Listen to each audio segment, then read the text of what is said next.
how we want to affect their tax statement. And so I think we're going to start out, we're going to have a presentation of the tax levy by Director Render. Go ahead. Perfect. And Mr. Chair, for the board, I'm going to send you a copy of this. Yes. Director Render, so you'll have a copy of the box in just a minute. Right. And then after Director Renberg's done, we'll have a chance for a citizen input Yep. to the presentation. All right. Go ahead. Great. Thank you very much. I'm excited to be here tonight to talk about our tax levy payable in 2024. Just remember, I am the Director of Business Services here at Forest Lake Area Schools, and I'm second year here, so my second presentation. We're going to start out by talking about what is truth in taxation. Why are we here tonight? So Minnesota law requires us to have a meeting on an annual basis between November 25th and December 28th. It has to start at 6 p.m. or later. It may be part of a regularly scheduled meeting. We must allow for public comments, and we may adopt our final levy at the same date, which is on the agenda tonight. In the presentation, it's required that we talk about our current year budget, so that's the 23-24 school year, and also our proposed property tax levy. Tonight, we're going to start out with some background information on school funding. We're then going to talk about the district's budget, our proposed tax levy, and then at the end, as Chair Rayfield said, is we will talk about public comments. And then we'll be able to have that chance. Minnesota legislature sets up funding for public schools. So we have a constitution, it says that we'll have a uniform school system, and the legislature shall make provisions by taxation or otherwise to fund that public school system. As a result, school funding is highly regulated. The state sets formulas that determine the revenue. Most of those formulas are based on a per pupil amount. Tax policy is also determined by the legislature for the local schools, and the maximum authorized property tax levy. And districts can levy less, but not more than the amount that we're given through that process, and or approved by voters. So we'll talk about the operating referendum tonight, which is part of this, approved by voters and bond. The state also authorizes the school board to submit referendums and capital needs for voters and approval in November. We know that the basic general education formula, which is that per pupil revenue that we get since 2002, has not kept pace with inflation. And so for this fiscal year that we're in right now, we're going to see a 4% increase to that number, and that's $275 per pupil over the previous year. And then in 24-25, we'll see a 2% increase, which is $143 over the previous year. The per pupil allowance for the 24-25 is $7,281. That number would need to increase by $1,356 or 18.6% to have kept pace with inflation. And so that allowance would be $8,637. This is a chart that just represents so that we're able to see that band go through. So the blue line is what it would be if it kept up with inflation, and the dotted orange line is where we're at today. So we can see that gap that we have based on the per pupil formula. Another area that school districts look at is underfunding of special education. In 2002, the programs that were provided were underfunded statewide by about $712 million. With the most recent improvements in funding, which was great, we got 44% of that cross-subsidy. They anticipate that by FY27, the gap statewide will be $408 million between the funding and what districts are spending by required laws. The primary way to bridge that is through regular program budgets or increased referendum revenue. And most districts kind of do a mix of both. So on that note, I did put information in this presentation about our voter-approved referendum authority. So we're at 987, we're the blue bar right there. You can see that we're below at the end of the chart, the two gray. The first one is the group total, so that's our peers that surround us. So we're below that, and then the last bar there is the state average.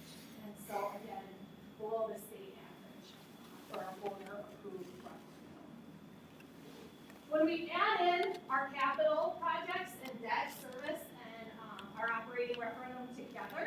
We look a little bit different than that.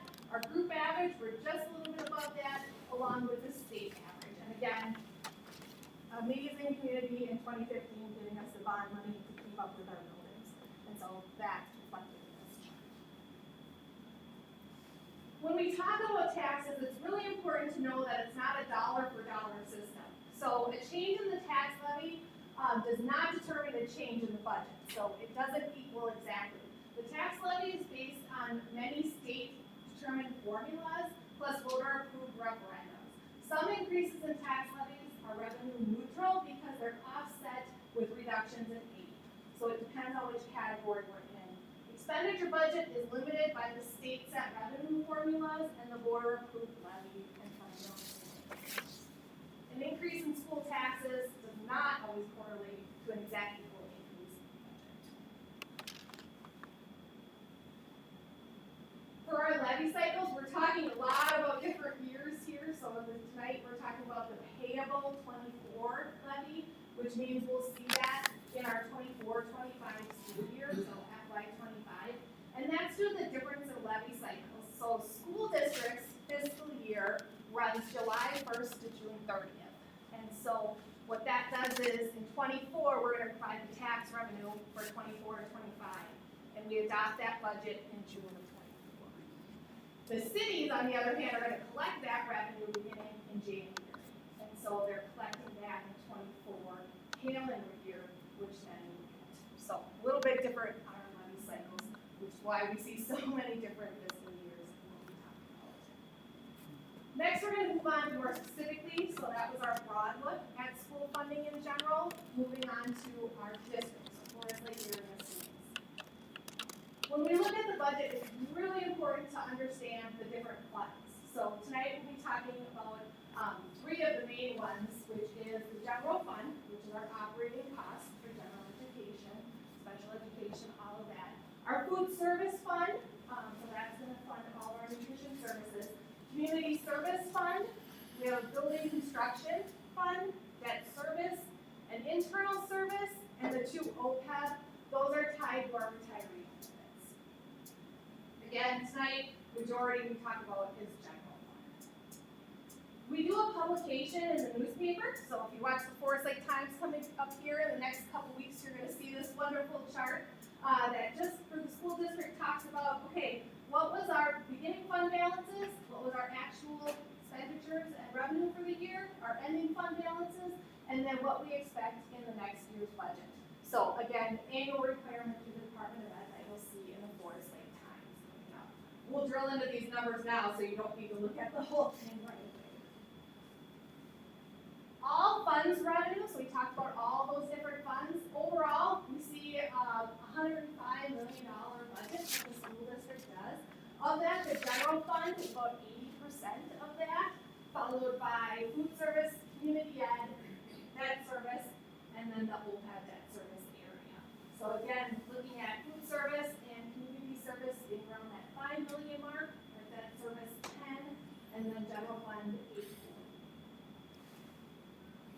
On the revenue side, we get revenue from a lot of different places. Tonight, we're talking about that orange slice of the pie, so the local revenue. So overall, that per pupil funding from the state provides us with about 70% of our revenue. We also get federal funds, and then our other is fees that we collect and other miscellaneous things that come into the school district.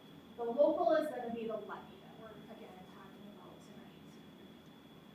On the expenditure side, when we look at this pie, we look at the blue and the orange area. So we're in the people business. We're 80% people in our salary, wages, and benefits area. And the other part of the pie is purchase services, supplies and material, capital expenditures, and again, we always have that other category to catch these.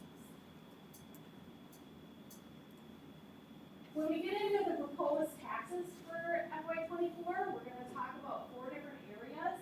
So we're going to talk about the determination of the levy. We're going to talk about reasons for the changes in the tax levy. We're going to look at a comparison, 23 to 24. And then we're also going to look at impact on taxpayers.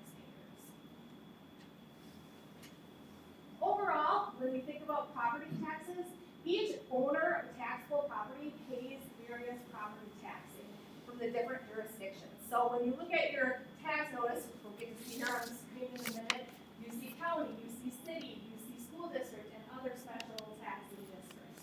And so you're also gonna be able to see that each one of those sets their own levy and all of their information. The county sends bills and collects the taxes from the property owners and then distributes them out to the different municipalities, counties, all. So here's the Whittle tax notice that brings us here tonight. And so it's a sample of what we would see. The proposed taxing has the comparison from last year to this year. It also divides out voter approved versus other for school districts. And it lists the time and the place for the public meeting so that people can come and hear more in depth about what that means on their tax statement. School district property taxes. This is our 38 pages of math that we like to look at and go through with fine tooth comb. So we have 40 different categories that our levy supports. We have maximum levies. Again, it's all calculated by the Department of Education through state law and voter approved areas. And then the property tax process kicks in. So there's key steps. We're going to summarize them next. And so any of these steps may affect how your taxes end up being based on what we're proposing tonight. We always start out where the county and city assessor determines the estimated market value for each parcel. And we had a wonderful meeting with all of the cities that encompass Forest Lake area schools the other day, and we were reminded that in April, they all host a meeting with citizens that are invited if they have questions about what their value is. So we know that we've seen a lot of value changes, and so if people see that and they want to ask questions or get more information about how that gets determined, there's public meetings available in April to do that. You can always do that at this time of year too. It's easier if you do it in April. So just a really great thing that we learned more about at that meeting. So they're going to determine the market value. The legislature then sets what the tax capacity and formulas are for the levy limits for the school district. The county auditor calculates how that goes out to each parcel within the school district boundaries. The Minnesota Department of Education again calculates all of that information. And then the school board in September, we're still not having the exact number that we need, so we certify a maximum levy. And then once we get that information in November, then we come to this meeting, present it, and then approve a final levy. And that's done by the school board, which is the step we're at tonight. After we approve that final levy with the amount, the county auditor is going to divide that up and give the final information to people. So we notice on that tax statement that we saw, it's your proposed taxes.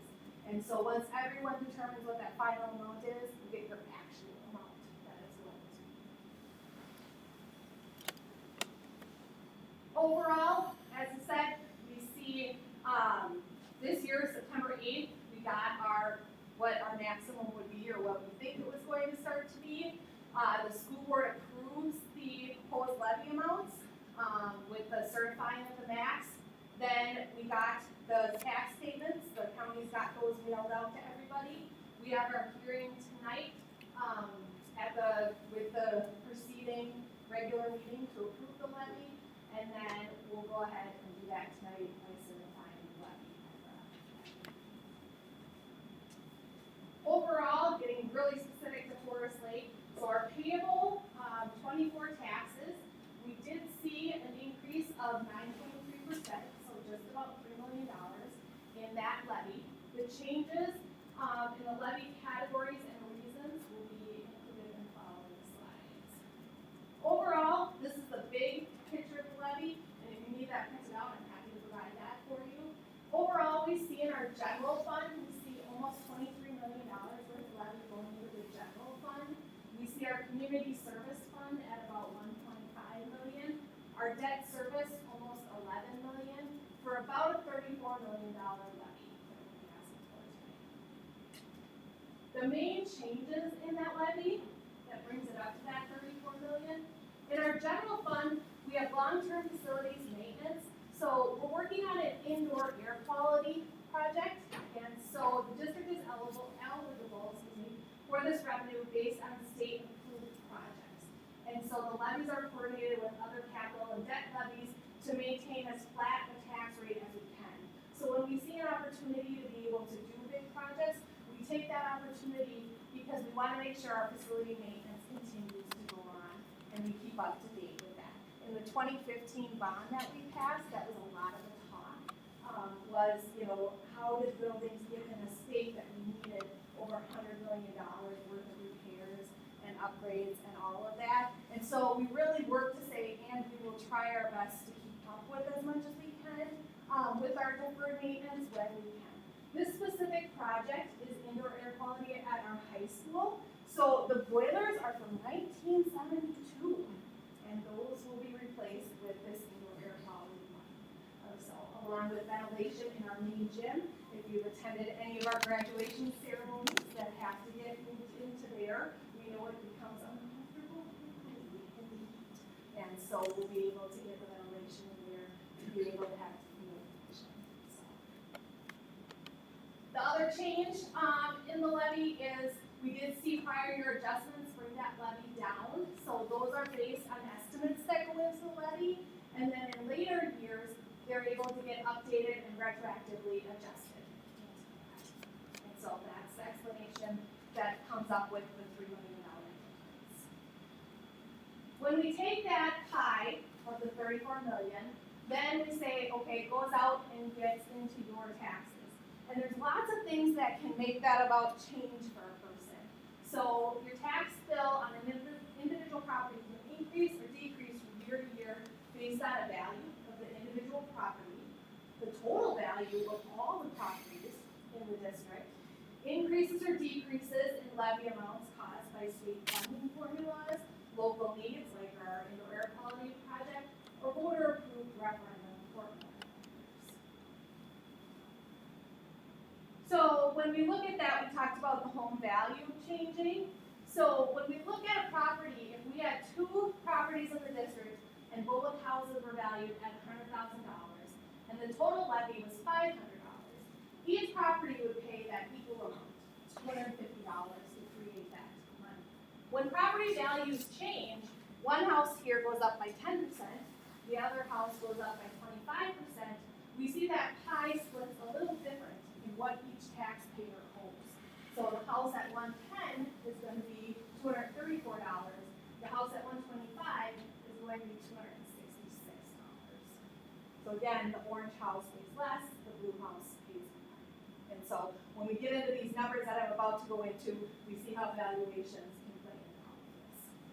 One thing, I think what you're trying to say, but one of the implications of this is then that even if housing values go up, the school district does not get more money.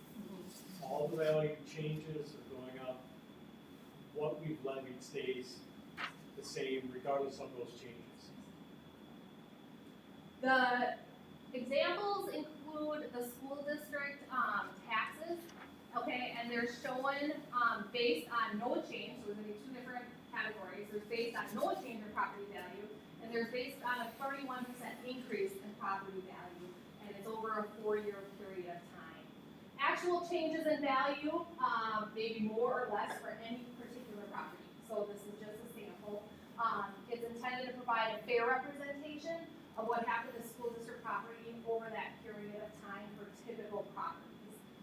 Examples are properties in the city of Forest Lake. As I mentioned earlier, we encompass a very broad area. And so it's specific to Forest Lake because again, we have other things with other communities. So amounts in the 2024 preliminary estimates and final amounts could be slightly different, which they are. So when we went to certify the max, you might remember it was about a 9.6. We had a few adjustments in there, which brought it down to a 9.3% overall increase. So we did see that little bit of a decrease in that.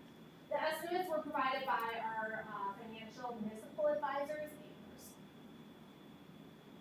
So if we look at this, what we can see is that in a residential homestead, so they always talk about two categories, your residential homestead and then also your commercial industrial.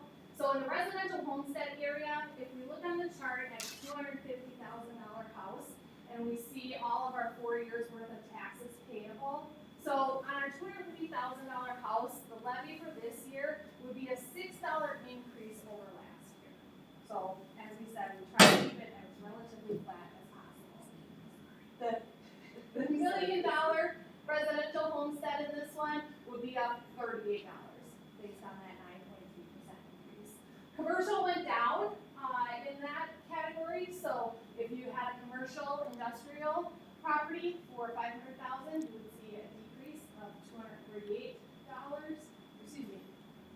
from 21 to 25, and you'd see an increase of $145 just from last year's taxes.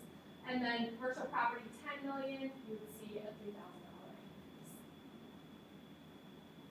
So this gets into more the visual look at that. So when we look at our estimated, if we had no change in property value, so I'm a Forest Lake citizen in a 500, on the left is $250,000 house, I would see that back in 21, my taxes were $1,008. And if I had no change in value and my value stayed at $250, today I would pay in taxes $800. If I was a $500,000 residential home property and my value stayed exactly the same, I would go from $2,091 down to $1,768. When I look at the commercial property and industrial, that's again where we're seeing if I'm a $500,000 industrial property, I would go from $2,307 down to $2,069 if I had no change in what that value was.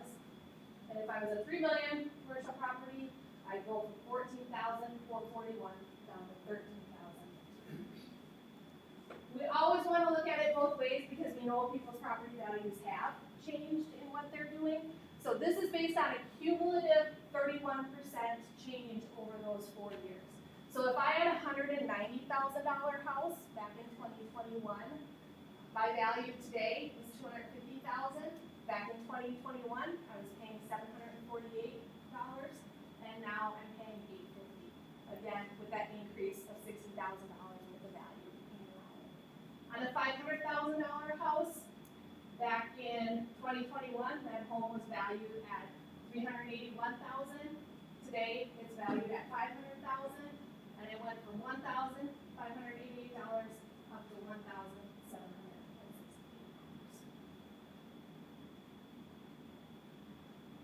When we look at our total school property taxes, then, and this is payable 23, what we were able to see when we looked around the communities around us, again, similar to what we were talking about, the communities we saw in our voter approved referendum information, we're able to see that Forest Lake area schools for a $250,000 house would pay about $844. And again, you can see around us, Anoka Hennepin at $852, all the way up to South Washington County at $1,461 for that $250,000 house within those boundaries. The group average for this group that we compare ourselves to is just over $1,000, and then statewide it's just over $900, so $942 compared to our.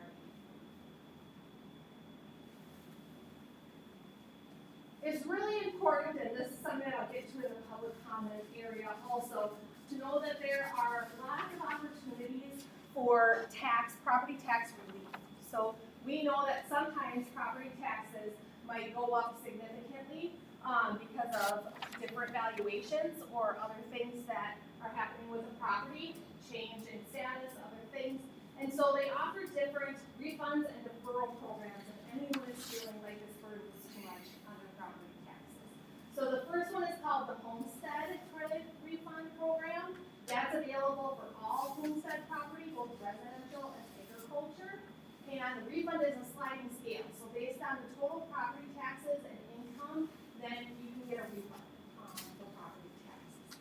The next one is called a Special Property Tax Refund. It's available for all property, homestead, both residential and agriculture, with a gross tax increase of at least 6% and $100 over the prior year. So there's some criteria with that one on how much they would have done. The refund is 60% of the tax increase that exceeds the greater of 6% or $100, and the max is up to $2,500. The last one is the senior citizen property tax deferral. This allows people 65 years of age or older, the household income of $96,000 or less, to defer a portion of their property taxes on their home.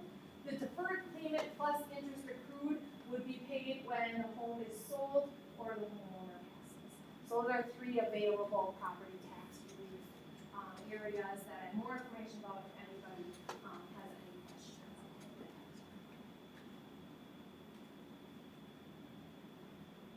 As we've been saying throughout the presentation, the next step in this process is that the board is here to accept public comment on the tax levy that's being proposed. And after that, tonight at our 7 o'clock board meeting, it is on the agenda to look to approve.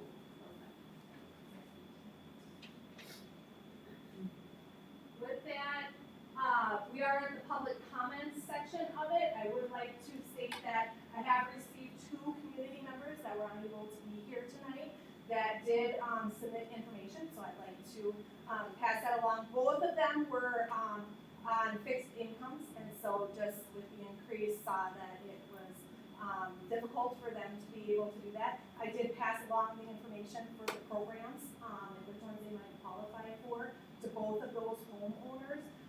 Both of them had value changes within their property taxes, so I also passed on the information about how they could talk with the county about their assessment if they would like. And overall, I provided the information and they just wanted to say, you know, they're just trying to keep their taxes as low as they can. So that was the comment from the 2 people that had. So with that, I will turn it back over to the chair, who can open it up for public comment. All right, thank you. So I think now we're gonna open up for public comment. There's a microphone there. Please come up, state your name and where you're from, and we'll give you 3 minutes to talk about concerns that you would have, or pat us on the back, either way, about your taxes. So, floor is open.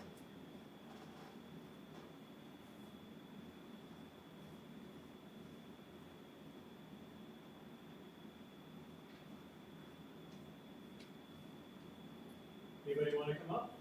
I'll ask 3 times. Ask once, twice. Any public input? Any public input? Okay.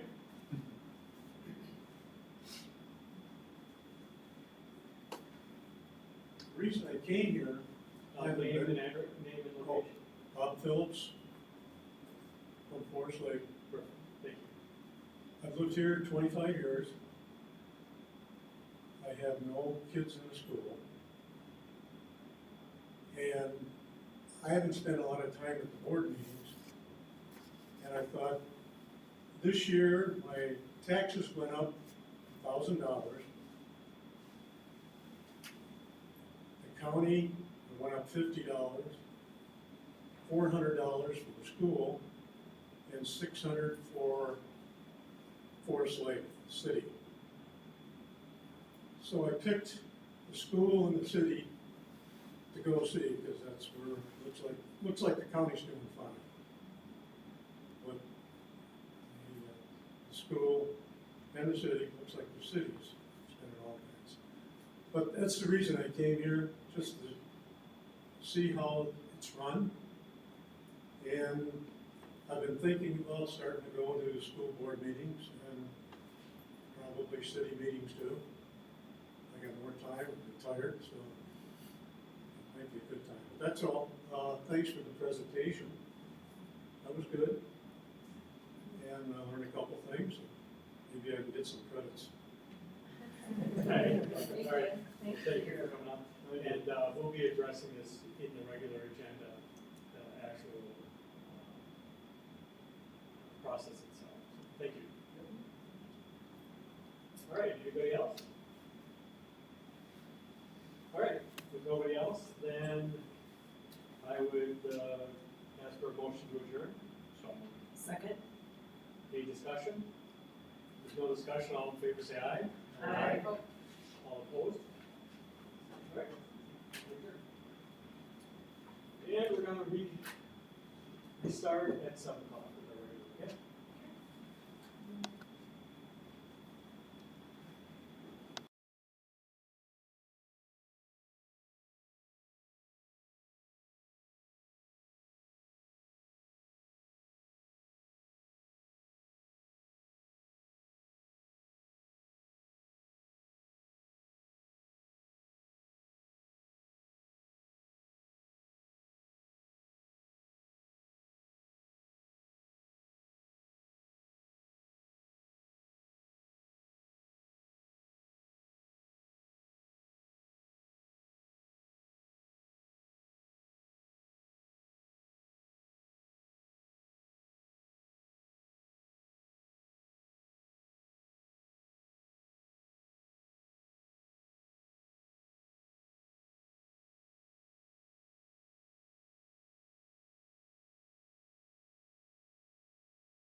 For your same day, it's a different day.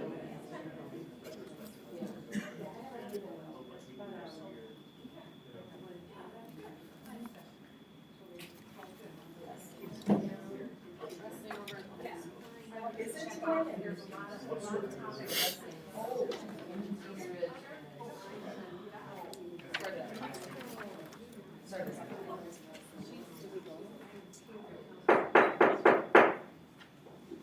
I'd like to call our Forest Lake Area Schools Thursday, December 7th, 2023, school board meeting to order.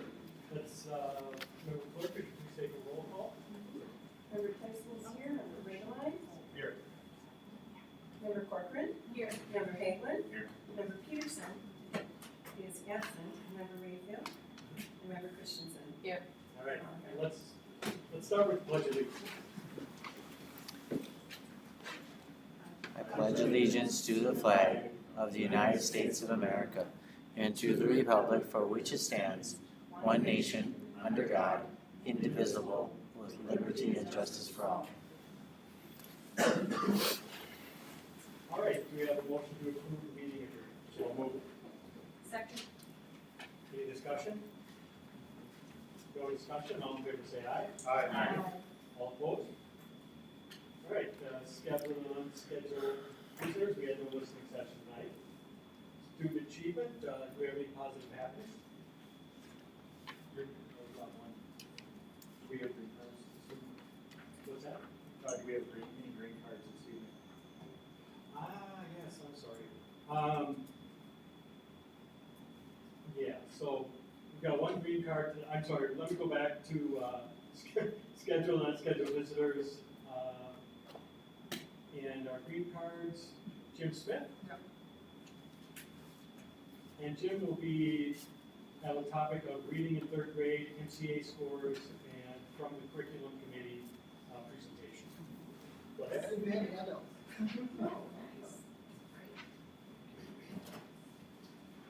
Handouts aren't much, it's just my script and student reading standards. Anyway, our reading proficiency is critical in learning. Many folks are upset that the 2023 third grade MCA reading tests show a 3% decline in proficiency since 2019. I am not upset. Let me explain. The pathway to reading proficiency is laid out by the Minnesota Reading Standards and include the skills necessary to succeed. The third grade MCA test tests these standards. The standards themselves are a scaffold built on top of standards of earlier grades. The most basic skills are taught in kindergarten. This is followed by another higher scaffold in first grade, where more advanced skills are taught, while depending on the kindergarten scaffold for support.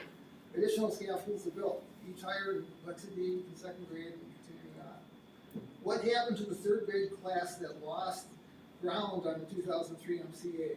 What happened to them? There was a disruption to the school day, unlike any disruption ever. And at the center of last year's third grade class. The group was in kindergarten during the 1920 school year when COVID struck, disrupting the second half of the school year as schools and as teachers tried to deal with this disruption by pretty much reinventing education in a week's time, something that has never been done before, a Herculean task. The disruption continued for this group in the first grade, and during the 2021 school year, as our schools and communities tried to restore some semblance of order. What was lost? Look at the standards for each grade level. The handout contains all the state reading standards for grades K1 and 2. Read them, especially the kindergarten standards in the left column and the first grade standards in the middle column to see what was lost. The disruption smashed through the scaffold in kindergarten and first grade, and without support, higher scaffolds like those in third grade would come crashing down. What was gained? The state has taken an important step in improving reading outcomes. It just happens that the district got there first, and now the two are aligned. Teachers deeply understand the problems that arise when students struggle with reading, and are being trained to align with the process. Parents also play a huge role, as does our community. This process, of course, is called, of course, LETTERS, a professional development course of study grounded in the science of reading and endorsed by the Department of Education. This was in the works by the district even before being adopted by the state. It's one of the best solutions to the disruptions and raised the bar for all future readers. The third grade reading scores decline could have been much worse, it should have been. It is a testament to the hard work of both teachers and parents during the disruption to try to keep the learning process intact for our kids. The groundwork is in place. Let's work together and keep this moving forward. All right, thank you. Thank All right, now on to positive background. Yes. Anybody wanna go? Sure, I'll go. Anybody? So I, at 3 o'clock was at City Hall, the Substance Abuse Prevention Coalition had a celebration, they called it. Completed their 2 years of a 5-year grant, and the RISE students were there. They did a presentation as well, talking about the different things that they did and all the functions they performed at the high school. So RISE stands for Rangers Impact Student Experiences.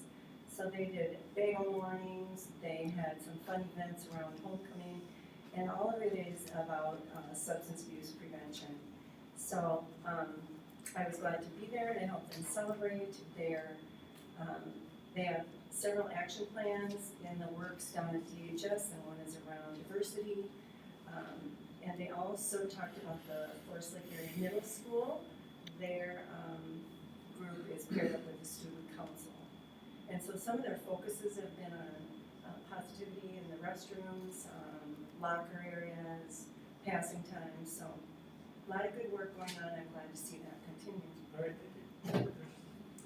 Yeah, I have a few things here. So on November 3rd, our football team lost, but we made it to the second round. We were one game away from state. We were 6-4 overall, and they're just really setting a good foundation with our new coach and the players, and that was super exciting. Then I went to go see the Hello Dolly play, and that was really fun. Dr. Massey was there, and our principal at Linwood was there, so that was really fun. Super impressive voices, and then also they were in the paper, which I thought was really cool. In the paper is the director, Mr. Newcomb, and Mr. Zumwaldi, the band director. I'm paraphrasing here from the article, but it said, we are one of the few high schools in the area that utilize a live pit band to accompany the musical. So a lot of they interviewed another director in the area, I forget where he was from, but they use a soundtrack, they just play the music. So we had 16 band members, most of them are students who were playing in the pit while the play was going on. So that is very unique for Forest Lake, so that was pretty cool. And then the next day, or 2 days later, I went to the Veterans Day ceremony program, and that was so great. It was during the day at the high school, and the speaker was really great. She was really wonderful. I feel like she talked a lot about how the military can benefit the students, and talked about how how they are paid, and how she, I don't know, she was like 23, 24, 26 years old and had a house and things paid for and everything. So for her, it was a really good option for her in the military. And the music was fantastic. They had a choir and a band and some of the orchestra. So that was really, really cool. Great program. I'll for sure go to that next year too. And then I went to the Big Sing and I saw Member Tyson there. I don't know if anybody else was there, but that was super cool. All of the 5th graders from the elementary schools were there, and they were so excited, and our music teachers were there. That was super fun, and the high school concert was there, and some Ranger singers. I think that they were maybe upper elementary, middle school, I'm not sure, but it was really fun. Great evening, tons of people there. Dr. Massey was the MC. The gym was packed. That was really fun. Then I went to the Scandia PTO meeting. We had 10 members in attendance there. We talked about bringing back, we had done a Dala Gala pre-COVID, and we're going to bring that back in person so families can meet and talk to each other. We also have some open gym nights for the families in the wintertime. I think that was it. And then on November 20th, I went to the opening of the girls' basketball game, home versus Andover. That was super close, exciting. They lost a close game, but Andover is really good. And are expected to be ranked, and we have dual coaches there on our girls team, so that was exciting to see that. And then I went to a wrestling try in Mounds View. The Rangers didn't come out so good, but it was fun. Anyway, and then last Sunday night, I went to the football banquet, and our new coach, Coach Biscow and his coaches did a really great job, and the Foresight Booster Football Booster Club did a great job decorating the American Legion. It looked really great, and it was a long banquet, but it was good, and lots of awards, district awards. They got an award, I should have wrote it down exactly, but they got an award for academics, a whole team, team-wide, so that was really exciting, so, thank you. Yeah. Well, and the Big Sing is honestly one of the best events that's held in our district. It's just so fun and heartwarming, and seeing all those third graders up there from every one of our elementary singing it's just so fun. Yeah.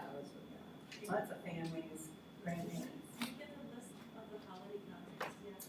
During my weekend update, we'll see those this week. Okay, because I know they're usually on Monday nights. I requested. Yes, good, because I'd like to go to as many as I can on Monday nights are good, so. All right, for reports, I'd like to start out workshops and conferences. I'd like to honor member Rayline has, through MSBA, has successfully attended the leadership workshop, phase 1, 2, 3, and 4. And MSBA gave this certificate, so congratulations, I appreciate you doing that.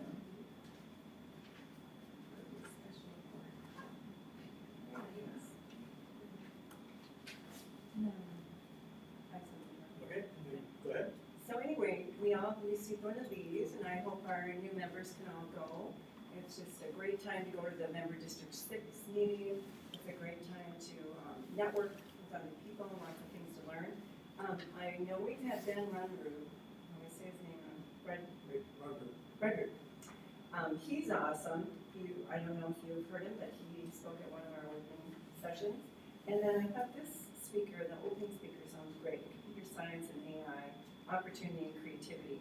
So hope to see you there next month. All right. Anything else? Go ahead. Gail, do you know when maybe when we need to be registered for? I think you're Yeah, trying Joey can help you with that. Joey. Great. All right, anything else for workshops and conferences? All right, 9:16, number 9:16. Ooh, that's me. So we met last night, and we approved our 2024 meeting schedule. We had principal managers come from South Campus Education Center, where they have 10 classrooms and 68 students.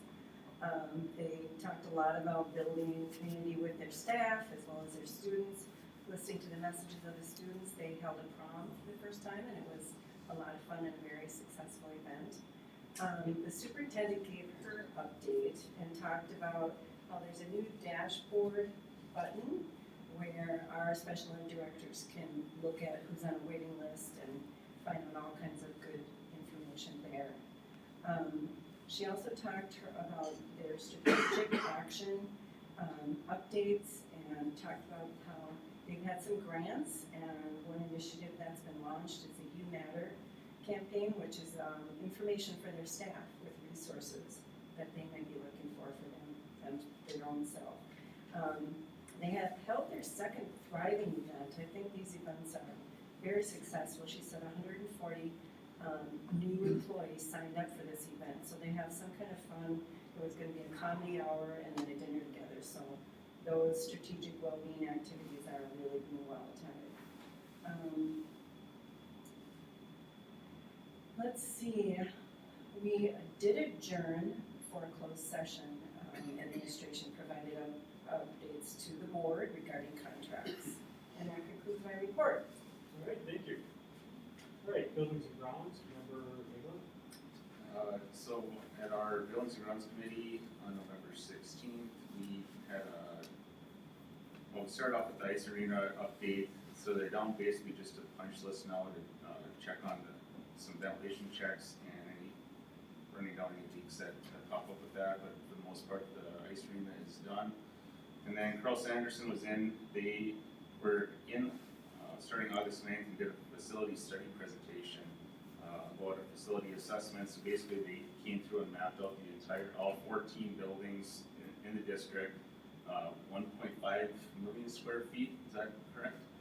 And basically have it down to a snapshot of by room, by building, that you can go in and click on it and know when it's due for maintenance, severity level, if it's low, critical, high. I think it'll be a very good tool for the district going forward to be able to keep up on maintenance on the buildings. And then we had an update on our custodians.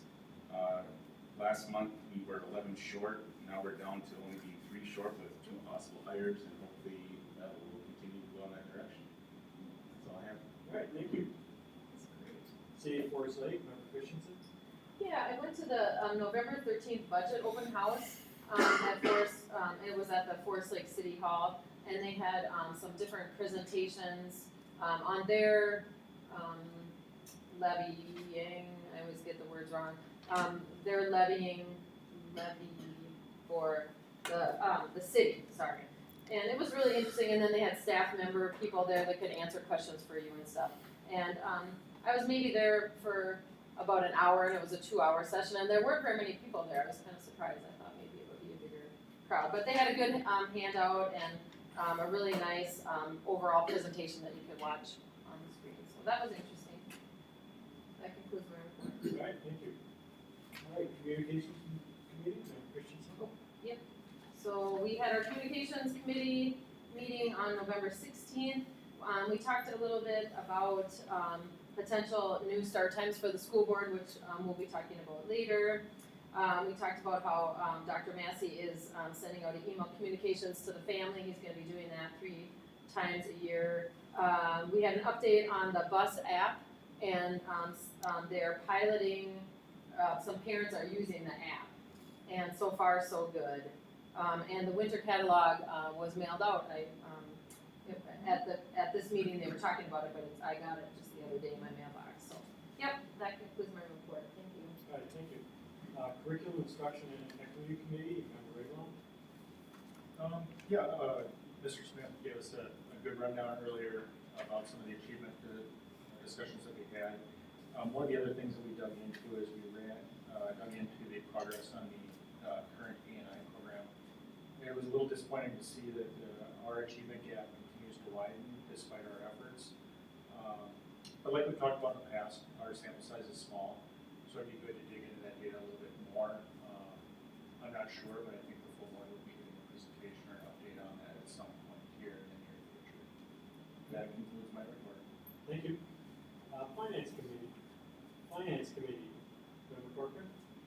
Yeah, Chrissy gave us an update on the audit status for fiscal year 2023. Of course, that's always a challenging time for everyone, and it's going well. They have a lot of critical dates that they're keeping up with all their timing. Fiscal year 24 budget status update. Then we did a final levy amount, which we put on the agenda for tonight for truth and taxation.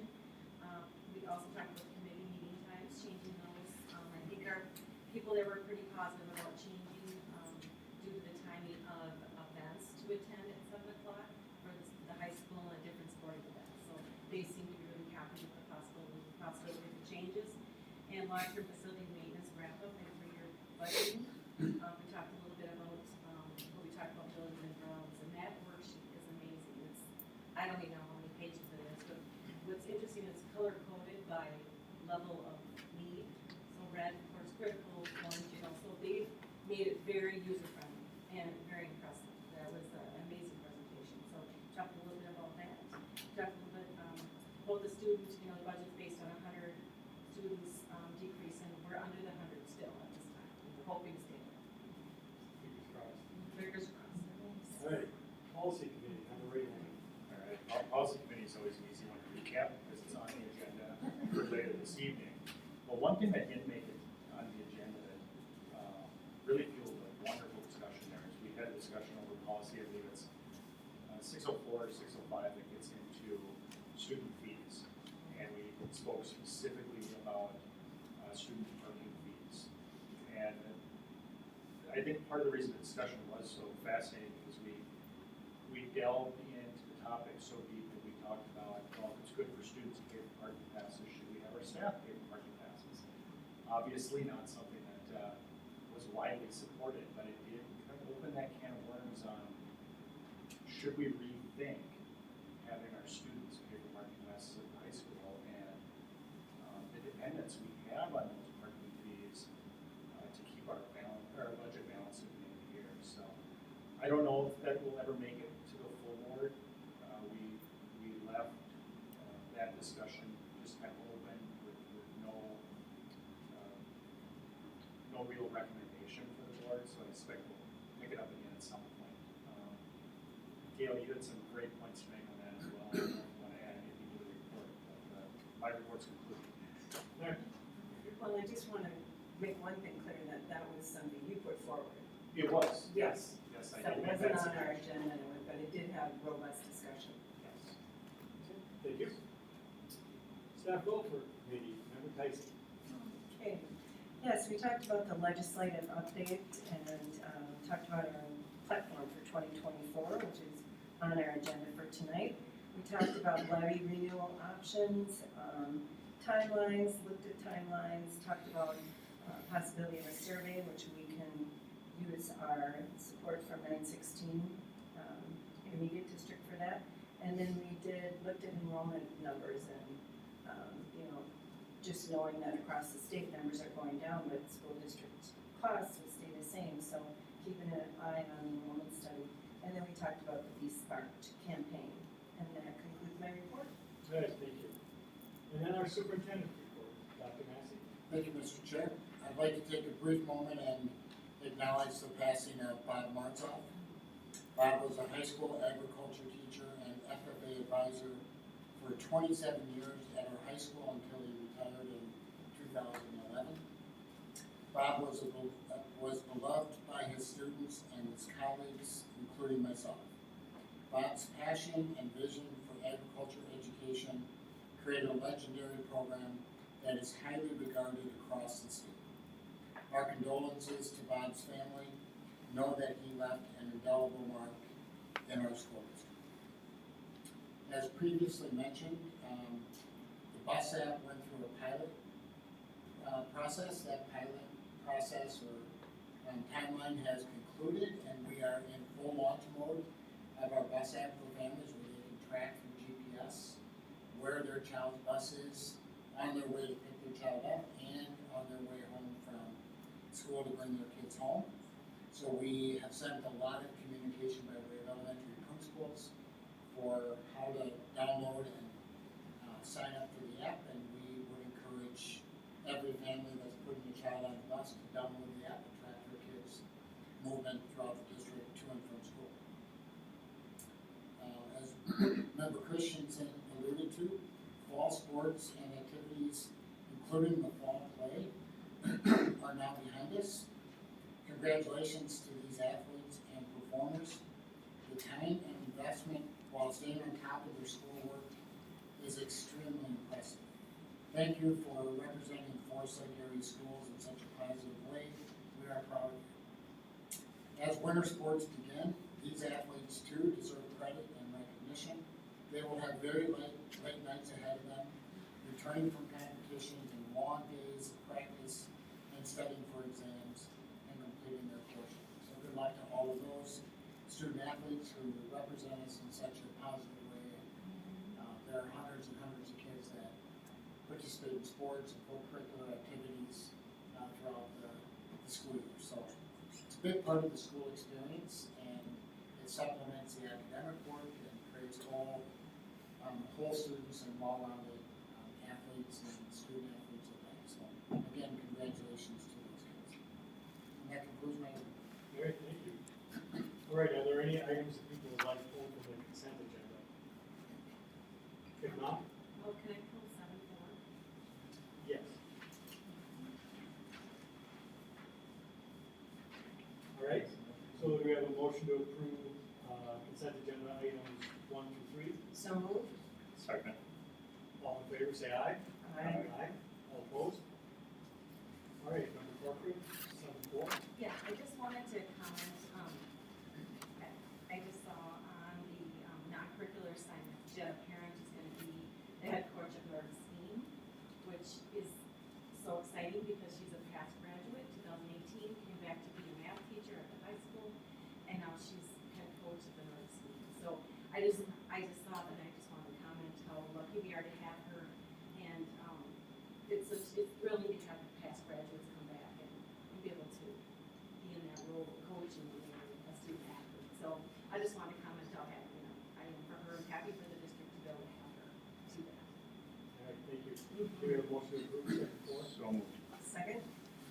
Any further discussion? No further discussion, all in favor say aye. Aye. All opposed? Okay, thank you. Action item, donation from Christian. Yes, we have several, donations, let's see, we have, $4,009.98 from the Ranger Rally Club for a high school tennis coach. We have $2,000, from the Benevolence Committee of Faith Lutheran Church to support families, in need. We have $200, from Raylene Holton for Wyoming Elementary General Education use, $5 from Bell Bank for general education use at the high school. And we have 4 different instruments donated separately here from Genevieve Harrington, some guitars, Mitchell Leonard, a percussion set, Janice Bostrom, a trombone, Tim Nkeful, another trombone, and another instrument, Bonnie McKinney, for a clarinet, Scandia PTO for some music stands for our music department, and the Scandia Seif Foundation to support Scandia Elementary for student enrichment equipment and experiences, and some chairs donated by Mike and Allie Zacher to Linwood Elementary for a total of $6,214.98 plus goods. And I move that we accept these generous donations. Further discussion? I'd just like to add that the Scandia Elementary Enrichment Foundation, Ms. Zemer, Ms. Stegmeyer is very involved with that, and that has been around for 22 years. So we're so fortunate that they have their own foundation, they get board members from the area, and it's a wonderful thing, so thank you to them. Thank you to everyone in Great Orleans. All right, so everyone in favor of accepting our donations, say aye. Aye. All opposed? Right.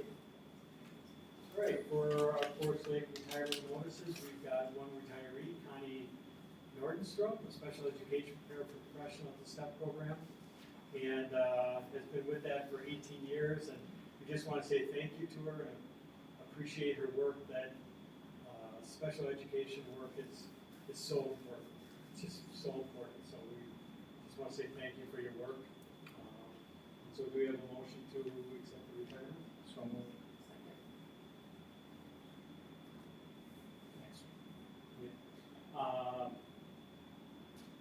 Any further discussion?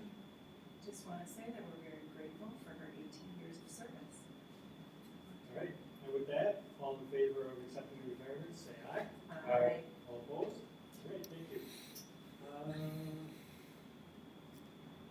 8.3, certified 2023 property taxes payable in 2024. Director Renner? Thank you. Good evening, board. Annually, the school board is tasked with determining the property tax levy for the school district. The school board approved the proposed property tax levy to certify the max in September. The Department of Education has finalized that amounts and all the data that go along with that, and the truth and taxation statements were mailed out by the county to property owners. Tonight at 6 p.m., property owners had the opportunity to come in and hear more information about that proposed tax levy for the school district. And at the hearing, we looked at what categories increased for that levy in the general fund, and also talked about community ed and debt service funds. The next step is to approve the final levy for the school district, and again, the administration recommends approval of that. Okay, so I think we'll start out, if we have any questions for Director Renberg, and then when we get a motion on the table, then we can argue if necessary. Go ahead. I'd just like to thank Director Renberg for the information she provided earlier tonight, and the various inquiries I've had over email concerning these topics over the past few months. Really helped me understand what it is we're looking at here, and try to get a more understanding. Right, any other questions? All right, then do we have a motion to certify the 2023 property tax payable in 2024? Move to approve. Second. Discussion? If there's no discussion, member clerk, please take a roll call. Christensen, Aye, or yeah, sorry. Member Tyson votes aye, Member Riddleman, Aye. Member Corcoran, Aye. Member Haglund, Aye. Member Peterson's absent, and Member Rayfield. Aye. All ayes. Right, motion approved. 8.4, resolution establishing combined polling places for multiple precincts and designated hours during which the polling places will remain open for voting for school district elections not held on the day of the statewide election. Superintendent? Thank you, Mr. Chair. This is an annual item that we need to take action on. Through an election law from 2017 and that legislative session that requires school districts to approve a resolution annually combining 4 combined polling locations. The resolution must be approved by December 31st of each year. After consulting with election officials from Washington, Anoka, and Chisago counties, we are recommending the following precincts, or the precincts that you'll see in the supplemental document that you have. So this would be for next November's election, and establishing these polling locations would be the recommendation of the administration. All right, we have a motion to approve. Move to approve 8.4. Second. Any discussion? I would just say I want to thank the county for all the work they put into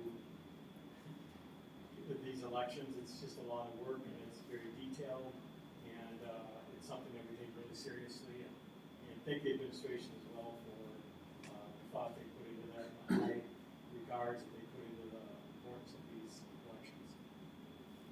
With that, any other comments? Yeah, I'd like to add to that and thank everybody who's working at the precincts. I remember it was about 13 months ago, I sat through and felt the stress as to a couple of my counterparts here at the table of watching these numbers come in, and it was just so appreciated that people at the precincts were working so hard to get those numbers over to us quickly, and we were able to end our night a lot earlier than a lot of people that were running for seats across the state, and that was appreciated. So they do excellent work, and I'd be remiss if I didn't thank them for that. Clarification, do we need a roll call on that, or is? It is a resolution. Yeah, I think a roll call would be more. All right, Member Clerk, please take a roll call. Member Rayfield, Aye. Member Christensen, Aye. Member Tyson votes aye, Member Riddleman, Aye. Member Corcoran, Aye. Member Haglund, Aye. and Member Peterson's absent. All ayes. All right, thank you. All right, 8.5, employee-student relationships policy 409. The school district is committed to an educational environment in which all students are treated with respect and dignity.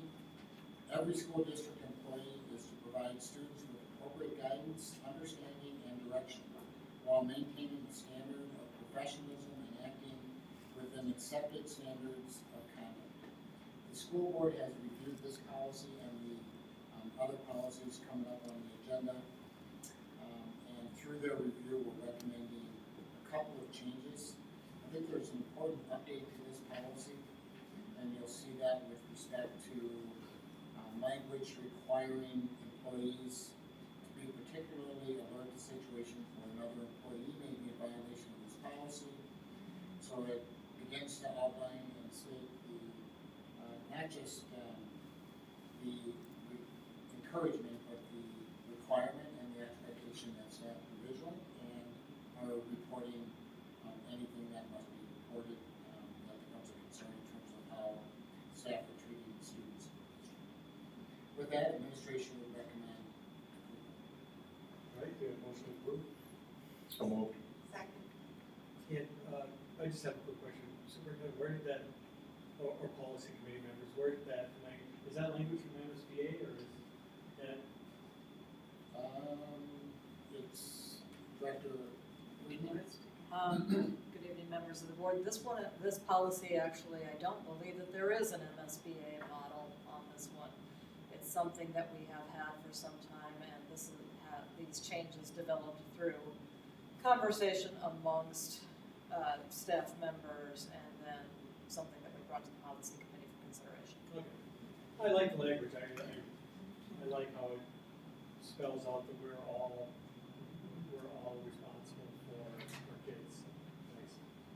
right, any other questions or comments? All right, if not, all in favor say aye. Aye. All opposed? Motion approved. Mandated reporting of male treatment of vulnerable adults, policy 414. And the purpose of this policy is to make clear that the statutory requirements of school personnel to report suspected maltreatment of vulnerable adults. Specifically, school personnel must report suspected maltreatment of vulnerable adults when the school personnel has reason to believe that a vulnerable adult is being or has been maltreated, or has knowledge that a vulnerable adult has sustained a physical injury which is not reasonably explained. The school board policy committee has completed its annual review of this policy and is recommending its approval without any changes. All right, do you have a motion to approve? So moved. Second? Any discussion? No discussion, all in favor say aye. All opposed? Motion approved. 7, harassment and violence policy 425. The purpose of this policy is to maintain a learning and working environment that is free from harassment, violence, and malicious and sadistic conduct on the basis of race, color, creed, religion, national origin, sex, age, marital status, familial status, status with regard to public assistance, sexual orientation, including gender identity, and disability. Those are identified protected classes, and to prohibit sexual exploitation. This policy also requires annual review, which the policy committee has given its due diligence. And in the 2023 legislative session, the legislature enacted requirements, and there's a reference to the related statute that requires school districts to adopt policy terms prohibiting malicious and sadistic conduct on the basis of protected classifications. MSBA has incorporated those terms into the MSBA model policy, and they've embedded these changes in their bullying prohibition policy, which applies to student conduct. Because of the applicability of the malicious and sadistic conduct terms as it relates to staff members as well, Forest Lake Area Schools has chosen to incorporate these provisions into this policy. So you'll see throughout the policy essentially updates with respect to statutory requirements, with respect to malicious and sadistic conduct on the basis of protected classifications. With that, administration recommends approval. All right, do you have a motion to approve? So moved. Second. Discussion? I'd like to add that our policy was pretty strong on this before. A lot of the language here is just that statutory requirements. We had a couple of different sections, as you'll see when you review it,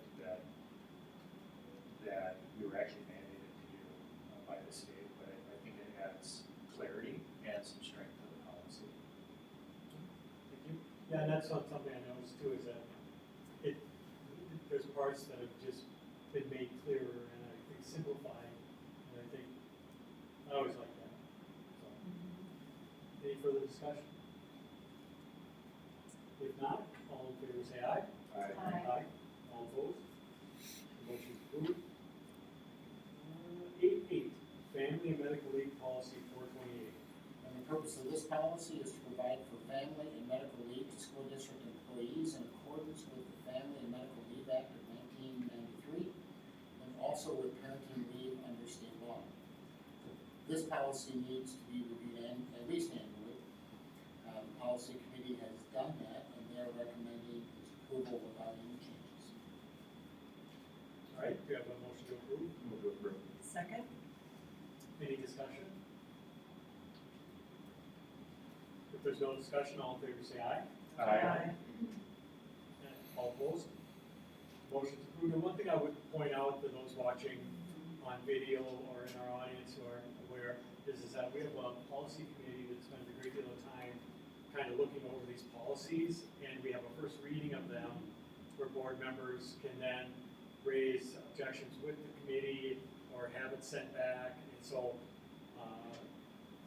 so that then when they finally come to the board, we often don't have a lot of discussion about it, but we do feel comfortable that our board members that are on the policy committee oftentimes have gone through those defined through code.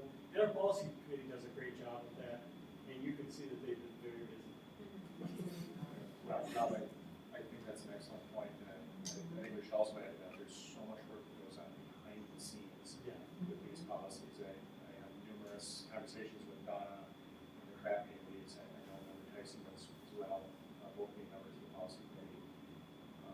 But even if you're not in the committee, that doesn't exclude any of us board members or any of the committee members really from being involved in that process. So, as you mentioned before, there is so much work that goes into these that usually by the time it gets here for approval, we've ironed it all out. Yeah, and we do welcome the public, if they wanna join the committee, to let us know and be included in. If that's your jam, I mean, we'd like your input, so. I'll say. Yep, agenda item 8.9, mandated reporting of child neglect or physical or sexual abuse, policy 522. The purpose of this policy is to make clear the statutory requirements of school personnel to report suspected child neglect or physical or sexual abuse. School personnel must immediately report instances of child neglect or physical or sexual abuse when the school personnel knows or has reason to believe a child is being neglected or physically or sexually abused, or has been neglected or physically or sexually abused within the preceding 3 years. The school board policy has also reviewed this and is required to review this policy annually. They have done that and are recommending that the board approve it with no changes. All right, thank you. Do we have a motion to approve? So moved. Any discussion? I just want to add that this is a critical and very important policy, and our director of human resources sends this out to all staff every year, every fall when school starts. We take this very seriously, and it's just to create that awareness that everybody is an mandated reporter. All right, any further discussion? I would add to that, I believe there's training involved for all staff members too, is that correct? Yes. It's so critical. Great. All right, and with that, all in favor, say aye. Aye. All opposed? Great. 8.10, immunization requirements policy 525. The purpose of this policy is to require that all students receive the proper immunizations as mandated by state law to ensure the health and safety of all students. The policy committee has reviewed this policy and are recommending a number of different changes, largely creating greater clarity and more specificity to the different state requirements for immunization so that information is presented and made very clear to families. There's also updated language here with respect to exemption notification and what the requirements are for families to go through an exemption process, so we can be clear with families about that process. The policy also reflects the window in which communications sent to families who are behind on immunizations. The policy includes 2 sample letters that communicate that information to families as the school year gets started. So with those changes, administration would recommend approval. Move to approve. Discussion? This is one that I might be able to take the blame as I brought it to the policy committee earlier in the year. There wasn't really anything wrong with policy prior to this, but the state laws, the MDH guidelines, the MDE guidelines are so difficult to work through and to wade through. One of the big concerns that I had is that we just weren't citing everything, and we weren't. Dr. Masson mentioned the changes to the letters. The letters that were being sent home to parents, they weren't as clear or as verbose as they would need to be. And with immunizations being such a topic of interest over the past few years, I thought it was important that we had clarifying language to that, so we could point out specifically, this is where the state law states this is how MDH works. There are believe, 2 or 3 different levels of authorization transfer between the legislature and various state departments that then we as a district need to absorb. So there's nothing in here as far as mandated immunizations that haven't been thoroughly vetted and handed down by the state through NDH and MDE. And they're really, the way the policy is written, there's no way for us as a district, or as I understand the state legislation is written, there's no way for us as a district to tack on anything extra. So that list that we're provided, parents, boards, or students, is the mandated list by law. And I think this language change was well overdue as to clarifying that and helping bring forth that understanding, because I know that was a challenge for some of the nursing staff as it is so difficult. Any other comment? And I would just say, I mean, I would just say that, you know, the language seems a clear attempt to better help parents understand what we're trying to do, what the state's trying to do, and so I'm fine with it. All right, any further discussion? If there's no further discussion, all in favor say aye. Aye. All opposed? Motion's approved. 11, 8.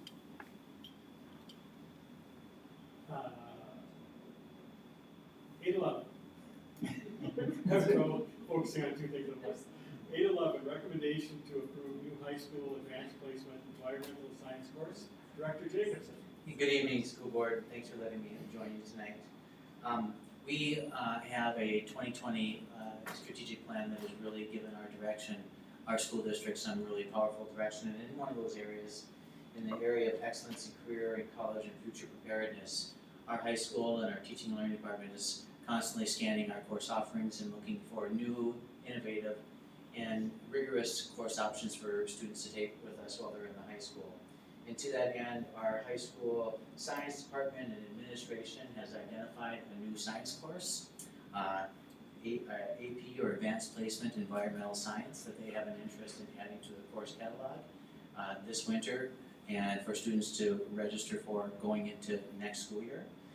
This is an advanced placement course that would be 1.5 credit course that would, in most cases we see, would be taken by 9th graders in lieu of their Earth and space experience, which would be the 9th grade experience going into next year, but could be accessed essentially by any high school student interested in environmental science and taking an AP course. The unique value that we provide back to our community is that not only can students, by passing the course, earn a graduation credit here with us in Forest Lake, but by also taking and passing the AP exam, a rigorous exam, if I might add, at the end of the course, many colleges and universities will offer college level credit for passing that AP exam, which allows students to carry college credits with them into the post-secondary education, saving money and allowing them to take upper level science courses if they're interested in that area. I know that our school board is also interested in very much in entertaining new course ideas like this, particularly when we can do so in a way that's good stewards of our district resources and finances. This is a course that we can add into our course catalog with very little add to our budget. It would be absorbed within our existing staffing and classroom space. We have essentially the equipment to teach the course, and so really it's a nice be able to add something at a very economical rate for us in the school district. And I know that's always on our school board's minds as they entertain these ideas. And so this would be a second reading tonight. We first did a first reading early November, and administration would recommend approving this AP Environmental Science course. All right, we have a motion to approve. So moved. Second? Questions? Comments? Concerns? I met with Director Peterson last week, and thank you for Ryan sitting down with me, going over the differences between AP, CIS. We talked about, how this course would fit into our existing course structure, adding that section that add additional staff. It's not going to take up classroom space from any other classes. Largely, like he already mentioned, going to be fairly budget neutral. We talked about the coursework and how teacher input can be and how the district handles all teachers, especially with environmental science, can be a very opinion-based subject at times. So the district will keep in mind that making sure they're teaching the curriculum and not based off of teachers' preferences. So that was very reassuring. So it was a very good overall conversation with Director Peterson. I feel very comfortable with it, and I recommend to approve. So I am super excited about this course, and my daughter got her undergrad in environmental science and chemistry. So when she went through and graduated in 2015, there just weren't AP courses like this that would have been so beneficial to her. She actually took a lot of chemistry, so her dean at college said, you should get a second degree in chemistry too, as well as environmental science. So I think this puts kids that want to be in science and be involved in, she evaluates wetlands. So I think it's so important to have this, and I'm excited that you brought this forward. I think this is a very popular, a great avenue that students that enjoy science can go into.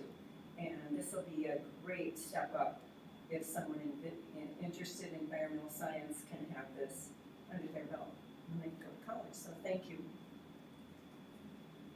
All right, so I think it's no secret that I've had some concerns over the fiscal health of the district right now, and approving a new course, of course, piqued my interest in the cost associated with it and how we deliver it to students, and whether an AP course and directed for freshmen even made sense. So I'd just like to thank Director Jacobson for addressing those questions, and thank him and his staff for finding a way to do this in such a cost-neutral way. I think our initial estimate was like $1,000 for materials, and that cost for offering a new class and new opportunities for our students is so minimal. I went from a point of apprehension to a point of excitement about being able to add this to our curriculum and give our students these opportunities. And if I could add just 2 points. The cost that Member Brabeline references there would be the costs associated with new texts with this course, and that those costs would be absorbed within our existing budget parameters, so it wouldn't be necessarily new spending or new money to the school district. We would make sure that that was something that we could deliver on within our existing teaching and learning department. And I thank Member Tyson for the notes of confidence in our teaching and learning department, but surely the thanks and the credit here needs to go to Nate Barton, who's behind me. He's our science department chair and the science department as a whole. Whenever you take on one more course, that's one more thing for you to track as a science or as a department, and they are at the ready and eager to teach this course. Excellent. I would say having it be for ninth grade is exciting because it's gonna open their minds and their ideas to take more AP classes. I mean, starting, because I know when my son started in 10th grade, he was very apprehensive about it. But to have an opportunity in ninth grade, I think it's a great transition. I mean, I think it will be, I'm just curious about the interest. I mean, how many students are gonna sign up and kind of get a flavor for the AP programs. Yeah, and we are interested in seeing that too, Member Corcoran. And what we also see from data is that as students take more and more AP level courses through their high school career, they typically do better on those end of course exams. So we are interested to see what the AP pass rate is in ninth grade, and to continue to make that higher and higher every year, but also how that experience for those ninth graders has an impact in future AP courses and AP course exams in 10th, 11th, and 12th grade as well. That'll be great to have it. I'd like to hear the answers when that's all done. And I would just like to add that I've gone through that painful experience of paying for kids going through college. And my daughter coming out of Forest Lake schools, she saved $20,000 in classes she didn't have to take because of the courses that she took at Forest Lake. That's real money. That would have been out of my pocket, mostly. And it really makes a difference. And so that's nice, right? That's icing on the cake. But the cake itself is the fact that kids like my daughter, who is very interested in science, have classes that are very rigorous, that they have high standards, and they're helping our kids. If they really want to excel in science, Forest Lake is a great place to do it, and this just adds to it, right? We've just got a phenomenal science program. This adds to it, and so I'm just really excited to approve this course. And I just want to add, while we're thanking people, thank our science department for bringing forward, degrees with relevancy. Yeah. You guys look down that pipeline and know what degrees are needed, what's popular, what's being hired, and thank you for that, because that's important. Kids need to come out with a degree that's relevant, that there's a job opening, and not come out with debt and not be able to find a relevant job that goes with their degree. So thank you for that hard work. And we have a beautiful science department. We had the highest science test scores in the state. Was it 4 years ago? Or 5? 3-4 years ago. 3, 4. But that's pretty impressive about Wayzata, above everybody else. And we have a beautiful science department. And if we can bring any more kids into that fold of being interested in sciences, then that's just a wonderful thing. So thank you for all your work. And to our Anything else? How many other AP science, or AP classes do we offer for ninth graders? I'm just curious. I believe that this would be the first one accessible by ninth grade, so that we are breaking new ground here, and that's exciting. Most of our students take them their junior and senior year. Right. And with that, Member Clerk, could you please take a roll call? Certainly. Member Peterson is absent. Member Rayfield. Aye. Member Christensen. Aye. Member Tyson says aye, votes aye. Member Raveline. Aye. Member Corcoran. Aye. And Member Hagelin. Aye. All ayes. Right, the course is approved. 8:12, adjustment to school board meeting start time. Thank you, Mr. Chair. You live this reality in terms of the time of the board meetings, but for the benefit of our audience and maybe those online, just to communicate and reiterate, our school board meetings, our regular school board meetings start at 7 p.m. with a listening session at 6 p.m. Our mid-month meeting is the meeting in which we hold our committees that we reference tonight and provide detail around with a series of board committees meeting at 6 p.m., another series of committees currently meeting at 7 p.m. with a follow-up board meeting. A very short, quick board meeting that sometimes lasts about 2 minutes because we pay bills and we move on. But we have also different workshop topics that we include on those meetings, and an 8 o'clock start gets late. And in an effort to draw more people into the work that you do as a school board and we do as a school district, and participation in committees, there's a proposal here by administration for you to consider moving all meetings up by 1 hour. In doing so, that would move the regular school board meeting of the month, the first meeting, to a start time of 6 p.m. with a listening session beginning at 5 p.m. Committees in the mid-month would begin at 5 p.m. for the first round of committees, second round of committees beginning at 6 p.m. with a follow-up board meeting at 7 p.m. We've asked the various committees at the last round of committees in November to get input from the current committee members. I shared that feedback with you in the weekend update. That was almost across the board very positive, with comments related to an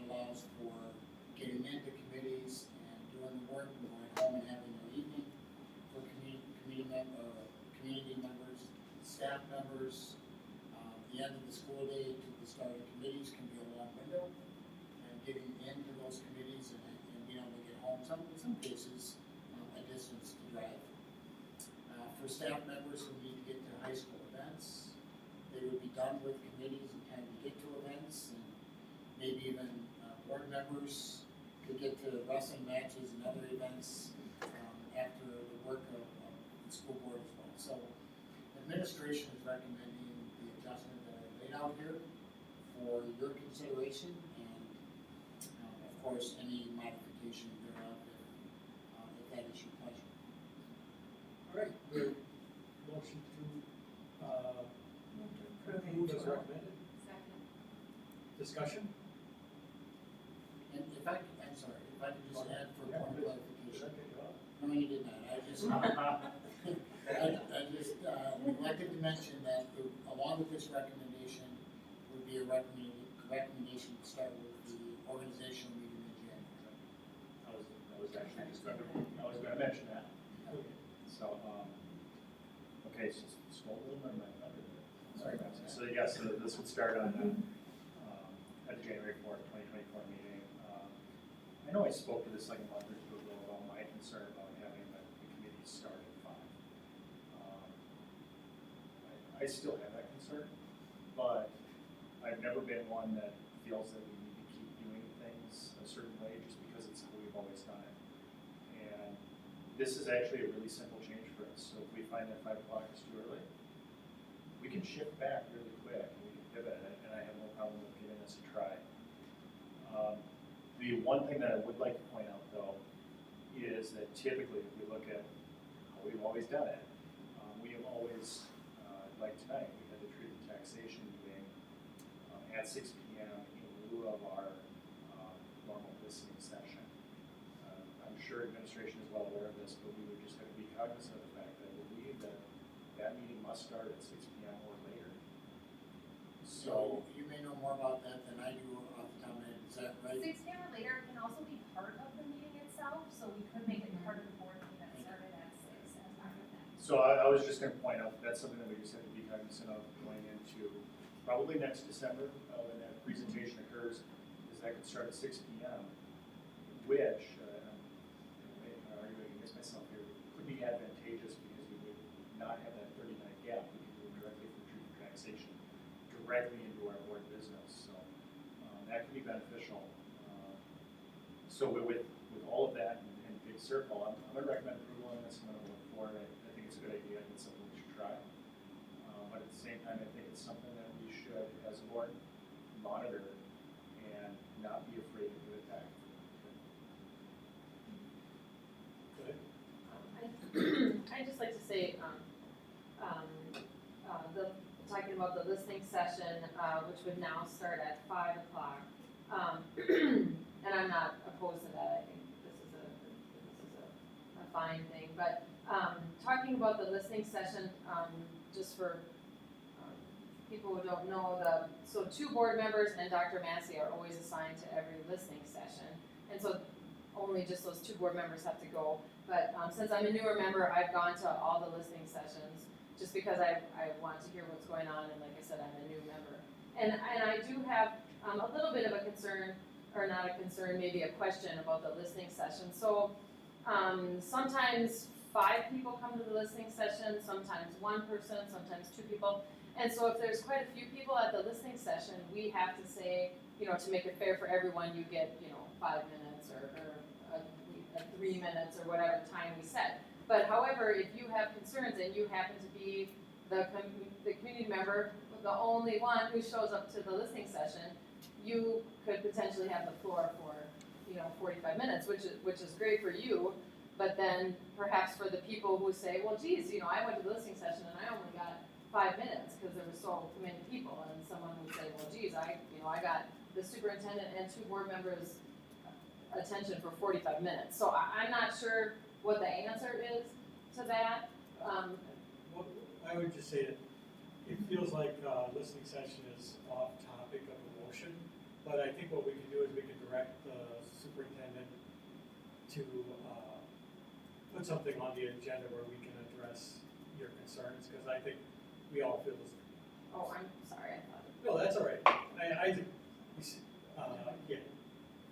But we can have that discussion, right? Just, it doesn't seem related to this motion. Oh, I'm sorry. I just wanted to mention that my one hesitation of moving it back is that with people getting off of work, and a lot of people work South Metro, East Metro, West Metro, whatever it might be, that they might have a hard time getting back in time for either a listening session or a committee meeting. But, you know, with the sporting event thing, you're gonna run into those no matter what time it's at, so I'm really conflicted. I guess I really don't have a horse in the race, whether it starts at 5 or 6, because no matter what, you're gonna have schedule conflicts. But that's the only one thing that really kind of bothers me a little bit, is we could see lower participation in those earlier start times just because of people's work schedules, but I'm not gonna vote against it because of that, because no matter what time we start at, there's potential for conflict. I was gonna say, I just shift my schedule to work at home that day. I mean, I'm able to do that. I know other people might not have that luxury, but it's once a month, really. I mean, really, the committee meetings at 5 o'clock, that's really gonna do it. But if something's that important, then I feel like people can make it a priority. You know what I mean? If it's an important, let's see, for them like the listening session or whatever they feel strong about, they can adjust their schedule to accommodate that. Because it's not all the time, I mean, it's only once a month. So I'm fine with shifting the schedule. I just wanted to add that a couple of community members that are on committees have talked to me, and one of them talked to me today, who's on curriculum, and she would prefer earlier. She would like to come right after work and have it start at 4:30. So there's that flip side too, that people want to get done, want to get home for dinner, get home to put their kids in bed, do whatever they do. So I think, like I said before, it's kind of long overdue. I think we have had feedback for many years, then it gets really late, and when we were streaming, people would say, call me, fill me in, because I had to go to bed, that got to be 9:30. So I think it's a good thing to switch it early, and like, we can consider if we need to down the road. This brings me to the idea of the student school board that we discussed. And I remember talking to a handful of parents and students regarding that, and part of it is that it gets late. So maybe down the road we could revisit doing that again as well. Yeah, and I think for my part, I don't think people realize how many district employees are really involved in this meeting. And they're actively at the meeting. And when it goes past 9 o'clock, it's tough because a lot of those people start at 7 or earlier. It gets to be a really long day. And even if you do try to take a break in between, it's tough for the employees, right? And so for me, I think this is, like Member Raymond said, I think this is something we can try. And I think it's gonna work fine. One important thing to think about is that we just do a much better job of documenting our work here through the video than we used to. It used to be that when I started on the board, you could listen to the cassette tape of the meeting in one of the rooms, and now you can watch it online, you can see the action, and you don't have to be here live. And so for the public, I think that's a really great option, so I'm in favor of it as well. One thing I had, to kind of think about what Member Christensen was saying about the listening session, and I always like to bring up the fact that we do have a green card process. It would be good to formalize that, maybe draft a policy. Right now, we just have an informal declaration on the website. A future topic for the policy committee. But you did mention that you might want to direct administration to dig into that point. I just wanted to ask Dr. Massey if you wanted an official motion and a vote on that, or if that was something that you wanted to go ahead and take Member Christensen's concerns and run with it anyway. Yeah, I don't know that we need a vote or a resolution on that, if that's the pleasure of the board to ask us to do some work around that and provide some recommendations, we're happy to do that. So, can I ask a Listening, question? listen is related to the listening session. I'm sorry, I just wanted to clarify, I should have landed the plane a little sooner there, I'm sorry. What I meant to say is, if we would want to start the listening session perhaps at like 5:30 or 5:15, that's what I was trying to say in a roundabout way. And if people are concerned about being there at 5, perhaps if it was 5:15 or 5:30, people wouldn't be rushing from work, just for the listening session. At the same time, though, the listening session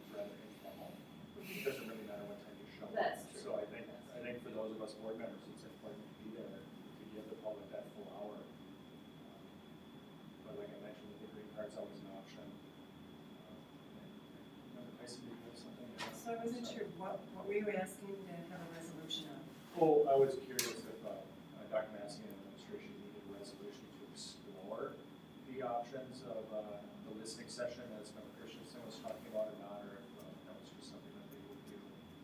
I think, Yeah, I kind of think that, I mean, what I'm kind of looking for is that, you know, I think a lot of the things you were saying are things, concerns I had as well. And just, if we can just figure out a way that we can have a quick discussion, even if it's at the organizational meeting, about how we want to structure those listening sessions, so that they work well for the public, but they work well for us, right? it's kind of a workshop topic. Or, yeah, just it doesn't have to be that formal, because it's not that formal. So, Well, you also have control of whatever's on the agenda, whether people come or not, you have no idea. Yeah. So that's. All right. So, any other discussion on the adjustment to school board meeting start times? Right. Mr. Chair, point of clarification, so by adopting the recommendation that that's the vote, that would be a January 4th start time.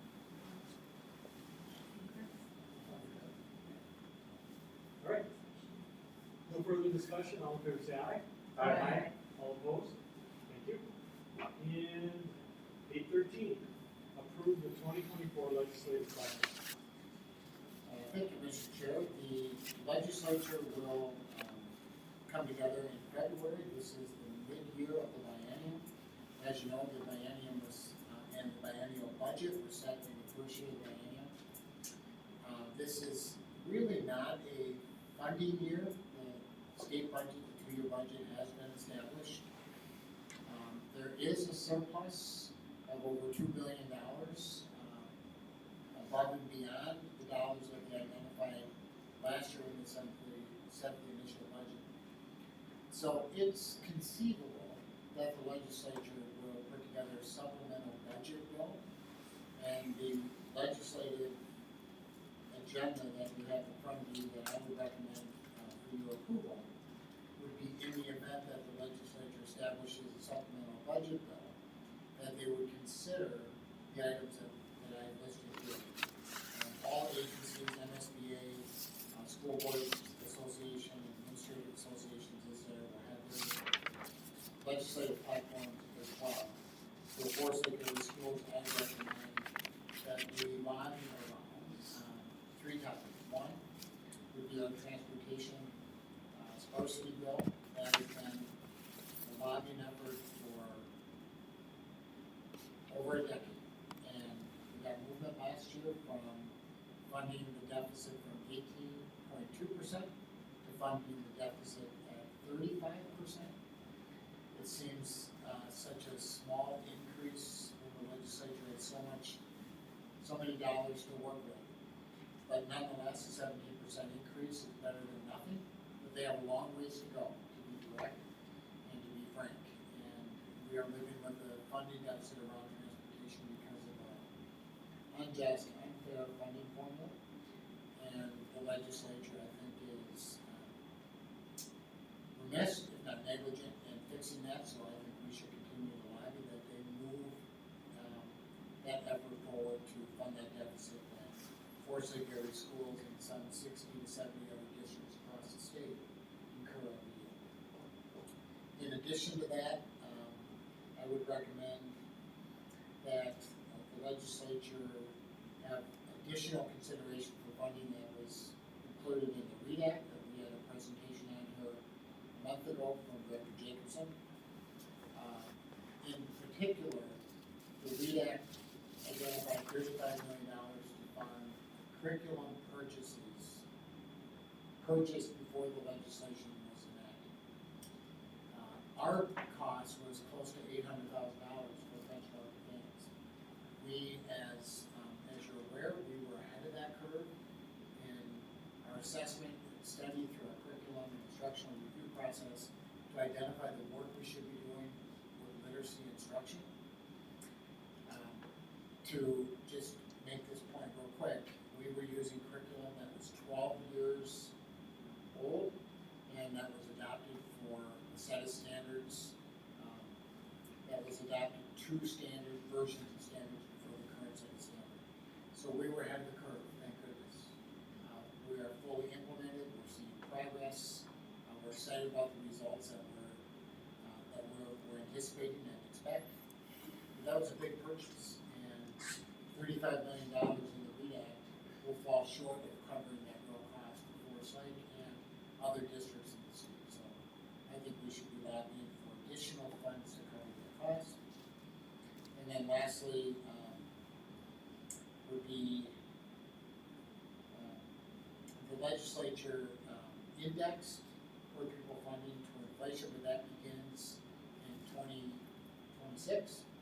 They set per pupil funding at an automatic increase at 2%. Good news is they set that in the first year of the biennium, so we can anticipate the funding that we will get in 2025. That's a big step. They set it at 2%. This current year, we received an increase of 4%. And given the resources that the state initially had to work with, and with the surplus that they have this year, as has been pointed out more than once tonight, with the financial constraints of Forest Lake Urban Schools, I would recommend that we lobby the legislature to add to the 2%, to move that to a 3%, if not a 4% increase for the 2026 school year. So administration would recommend a legislative platform that would include those three specific items. Good motion to approve the 2024 legislative platform as written. So moved. Second. Any discussion? I mean, for me, I like that it's no nonsense. There's no poetry there.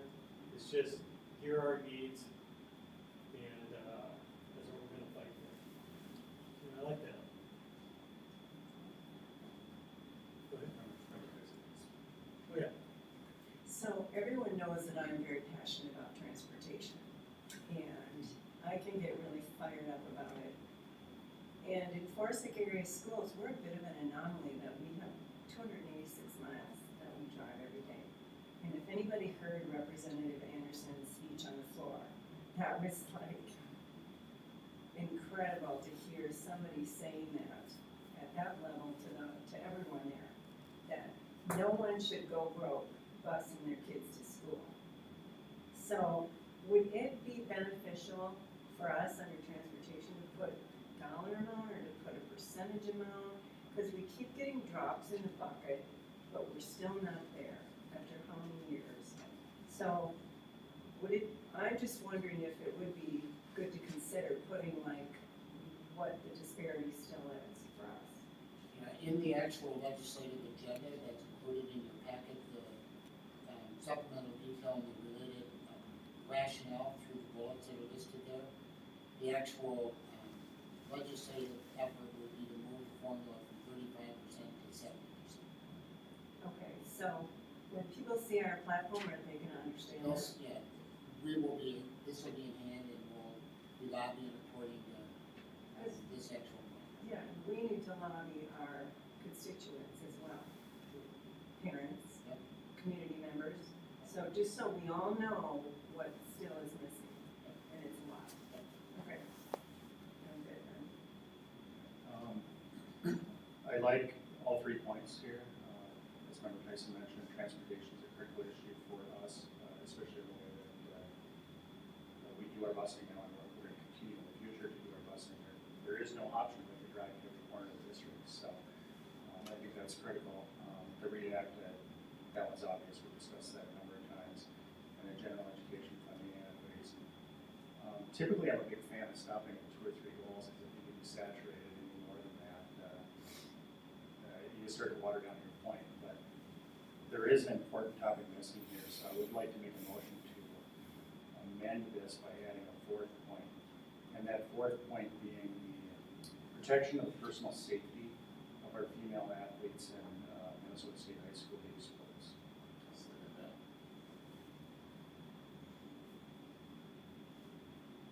Okay, you will explain your amendment? Yeah, so it very simply stated, right now in Minnesota State High School youth sports, the rules that they have in place make it impossible for districts to protect their female athletes. We're seeing issues across the country where girls that are participating in sports are being injured and just facing competitive disparities that they can't overcome. And I think it would be important to address that at the state level, to at least give districts the tools to protect our students. So, Caroline, I'm confused because it feels like you contradicted yourself. Because you said on one hand that by adding more, will water down your important points. And I feel like you're kind of springing this on us. So, I would like to table it for further discussion, and I agree with your first point that you add more and it just waters down your message. So, that's what I'd be in favor of. Is there a second on the table? Is there a second on? I already said.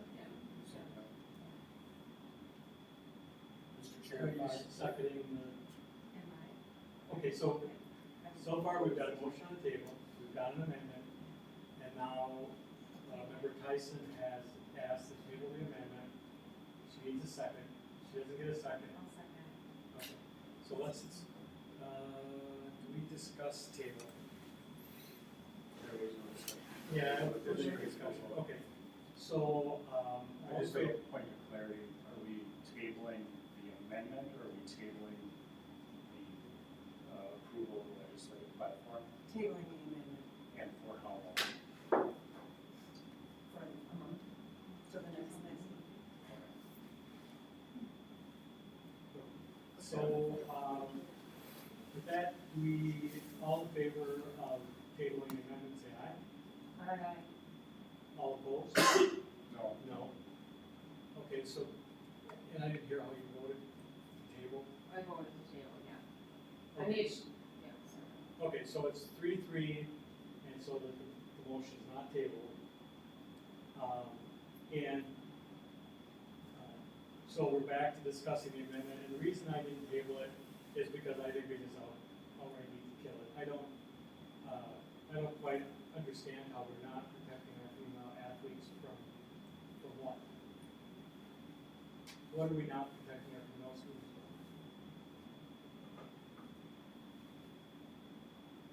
All right, if you can't answer that. then No, I appreciate it. can add color to that one, if you like,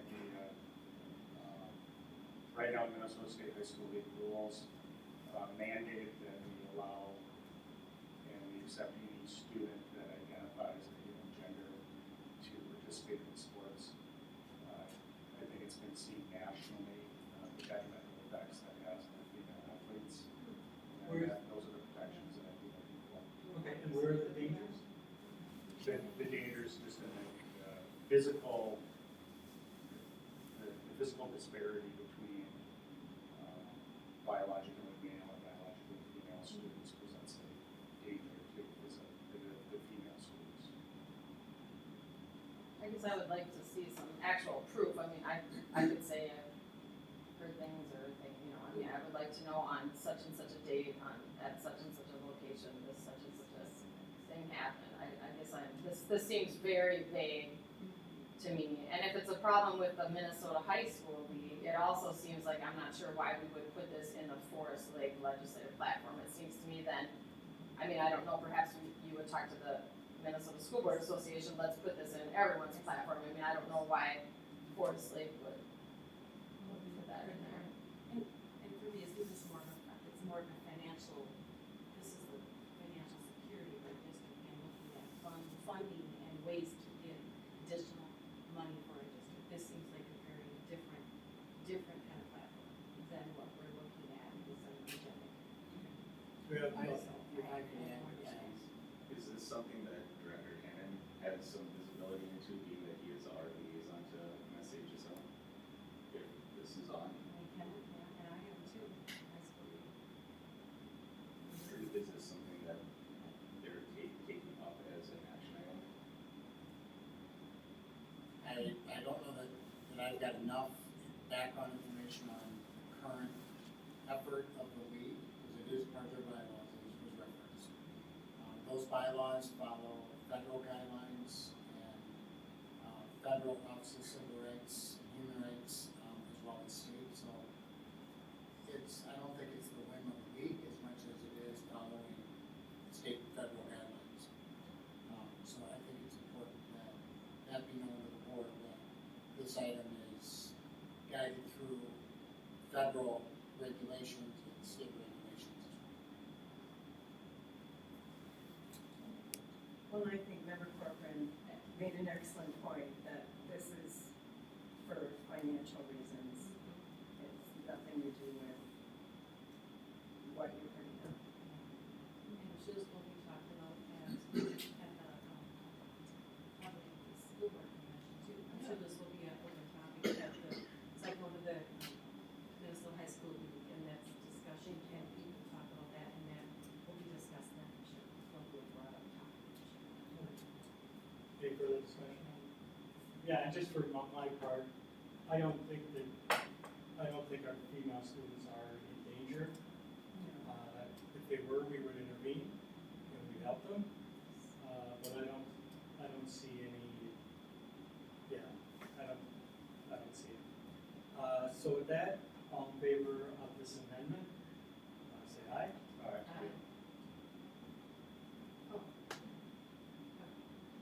No, the amendment is, no, this is the amendment, so we got rid of the table, and this is the amendment for To add that. add. Okay, sorry, I missed that. Alright, so all in favor say aye. Aye. All opposed? No. No. Okay, and the amendment fails. So now we're back to the original legislative platform. Any further discussion? I'd like to make a motion to table the vote on the legislative platform until January meeting. Okay. So we've got a motion in place to table. There's no discussion with the tabling. If we vote no, then we finish this. If we vote yes, then we wait till the January meeting? Correct. Okay. So all in favor of tabling, say aye. Aye. All opposed? No. Okay, so now we're back to the agenda. And all in favor of approving the 2024 legislative platform as written, say aye. Aye. All opposed? No. Okay. All right. That's some procedural work there, but we got through it. Thank you, everyone.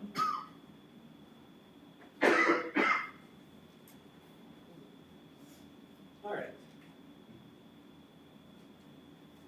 And, yep, 814, use of student records policy 505. I think, Mr. Chair, this policy actually was previously approved, but we inadvertently,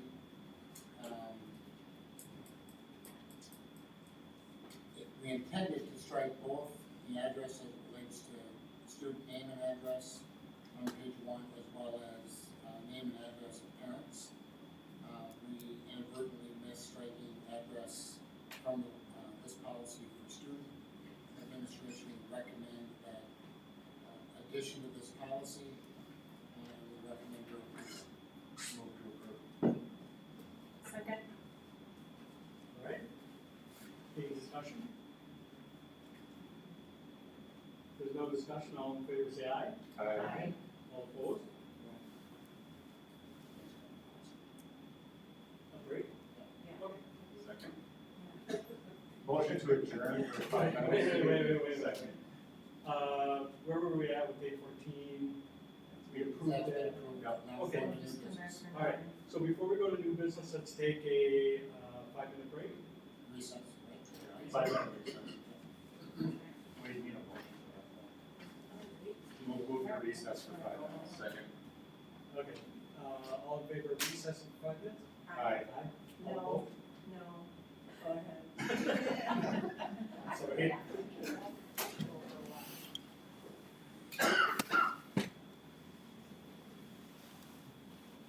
The eldest wants to come down.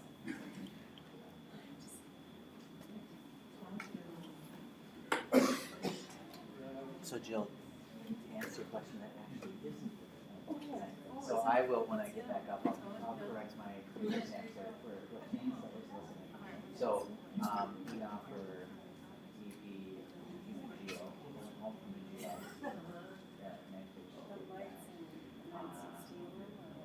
as a recall, we actually offer EP computer science course on math. So, Interesting.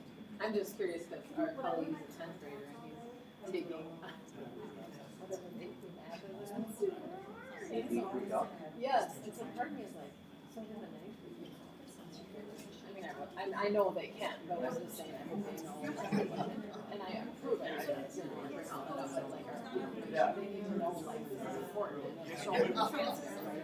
Because they're in high school now, so like, stuff together, when you see them, like, And our high school counselor come over and talk to. What's his name again? Nathan. Yes, Nathan. Yeah. Come over and talk to us. And say, you would like to take this. Yeah. But remember, next year, that. And so.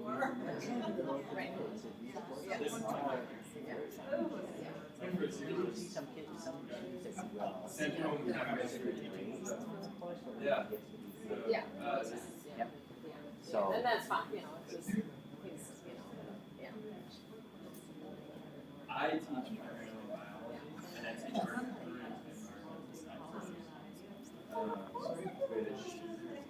which the new environmental This is sports about are which which Aaron not having to ask what's my house or essentially. No, she's been with us for quite a while. She was teaching at Southwest Genetics. So I'll probably end up in Minnesota Forest.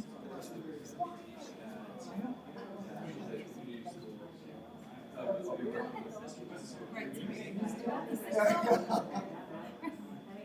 Yes, but I put in, but yes, I get it. Yes. I feel bad taking a half hour for it. I mean, the alternative would be for But it's not that anybody's making fun of that.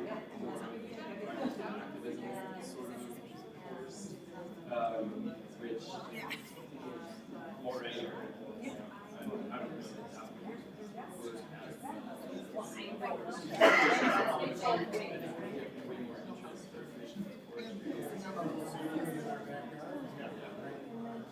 Yeah.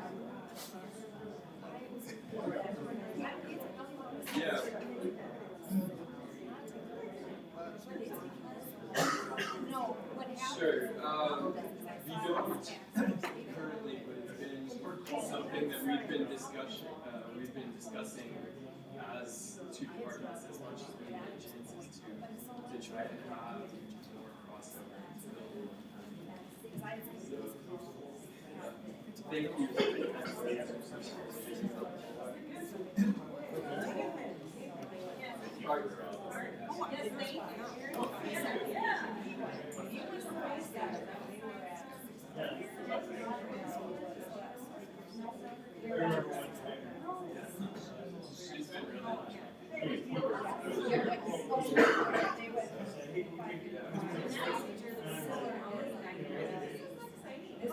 Yeah, well, if we wait until we take a break. Okay, so make a motion to recess. And as JP alluded to, our work classes still have the ability to it'll just primarily. Yeah, anybody just always wants to.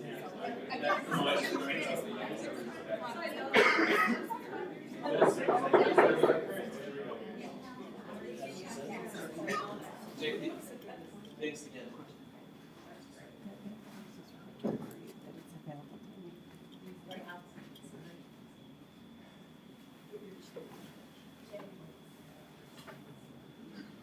All right, we're back. Since we were in recess, Okay, can we please take a roll? Member Haglund.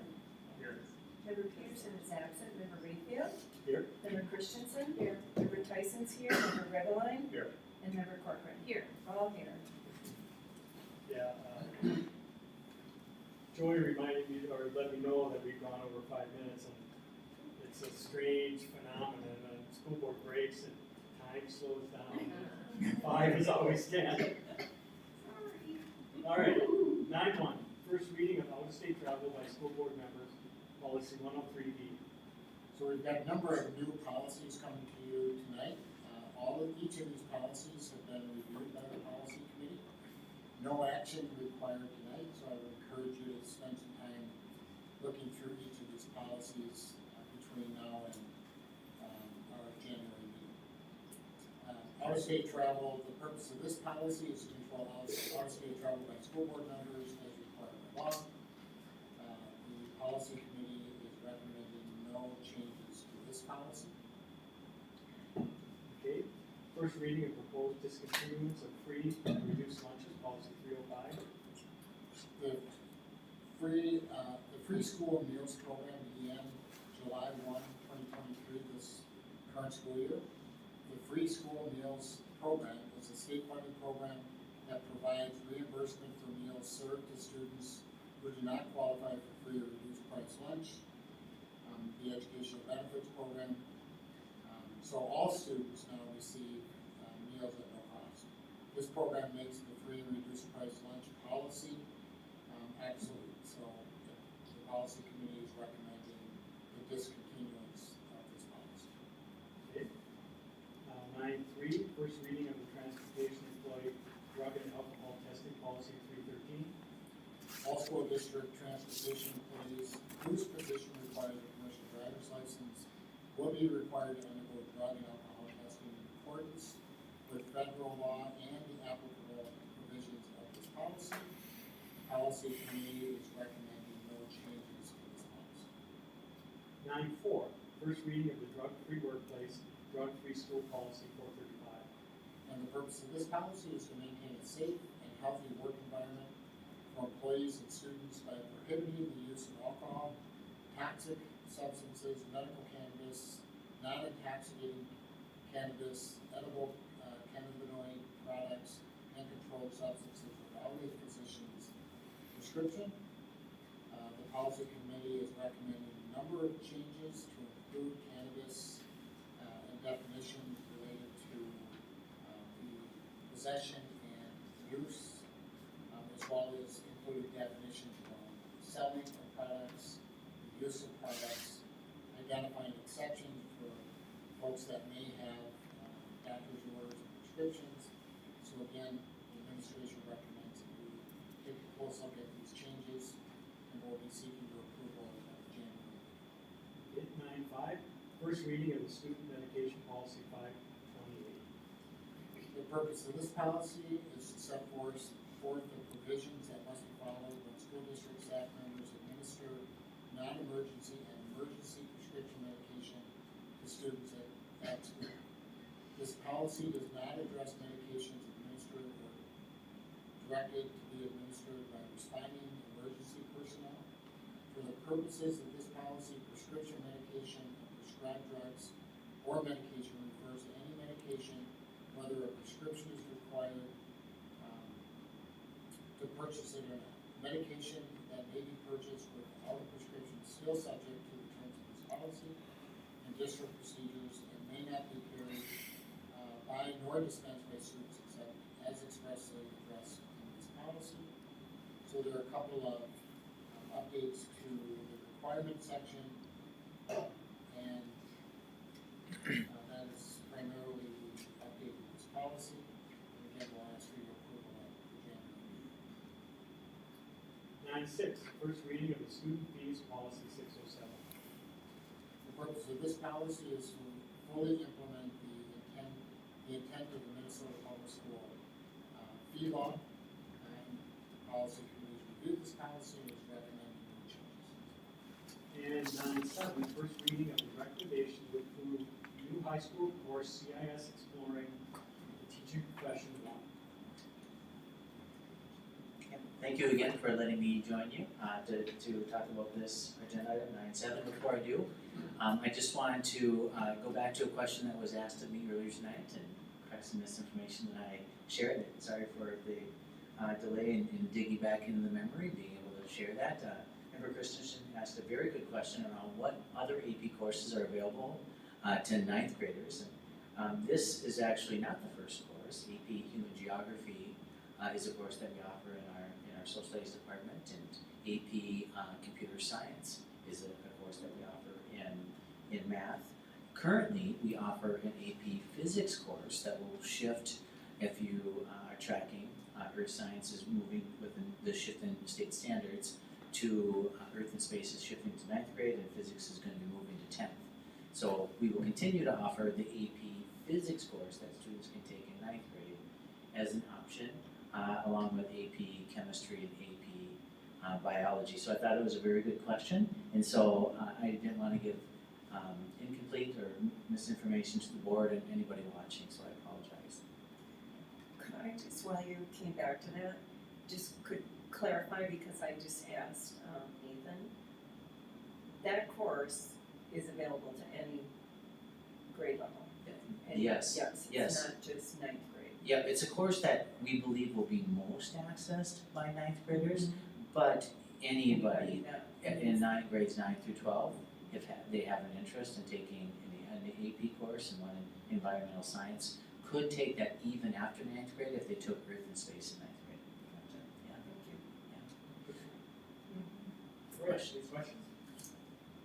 So, on the, for first reading tonight is agenda 9.7, recommendation to approve a new high school course. This is, again, in the area of seeking out new courses that prepare kids or prepare our students for careers and for college. We are noticing in the world of education just the need for new and young talent to join the education field and replace a lot of the talented educators that we currently have in schools as they move into retirement and other things. And as Member Corcoran highlighted earlier tonight, we have one of those teachers in our system currently at the high school, one of many who have gone through our system and fallen in love with the career and education, is now teaching math at the high school and taking on a coaching responsibility with us. And we know that we have more of those students in our classrooms today. And so is in an effort or toward the goal of helping more students experience what those career options could be, even while they're with us and before they start paying out of pocket for these courses. We have written a grant through MDE, and the grant was written over the summer, and we were just recently notified, final confirmation that we were awarded this grant that will help us in a very fiscally responsible way, being able to offer a new this would be a CIS course through the University of Minnesota, Exploring the Teaching Profession 1. This would be a course that we would do a first reading on tonight and then place in the course registration guides that they're working on now as pending board approval, and then do a second reading on in the first board meeting in January, and allow our high school students to learn more about the profession of teacher and careers in education, and again earn a high school credit and a college credit through the University of Minnesota. This would be the first course in potentially a two-part series that we would offer here. Again, finding ways for students in our system to potentially become future teachers. I see this and I hear you, and I'm thinking, how could this not have been something that's always been in our educational system? Because it's such an important job and it's such a critical thing for our society to have good teachers, and so I'm thrilled to see it. Yeah, we already offer some courses in human and child development. Dr. Massey would speak to those. Those were in place when Dr. Massey was a high school principal, and we've got a department that already has some of those. This is a new option above and beyond that. and one, again, that's articulated through the University of Minnesota.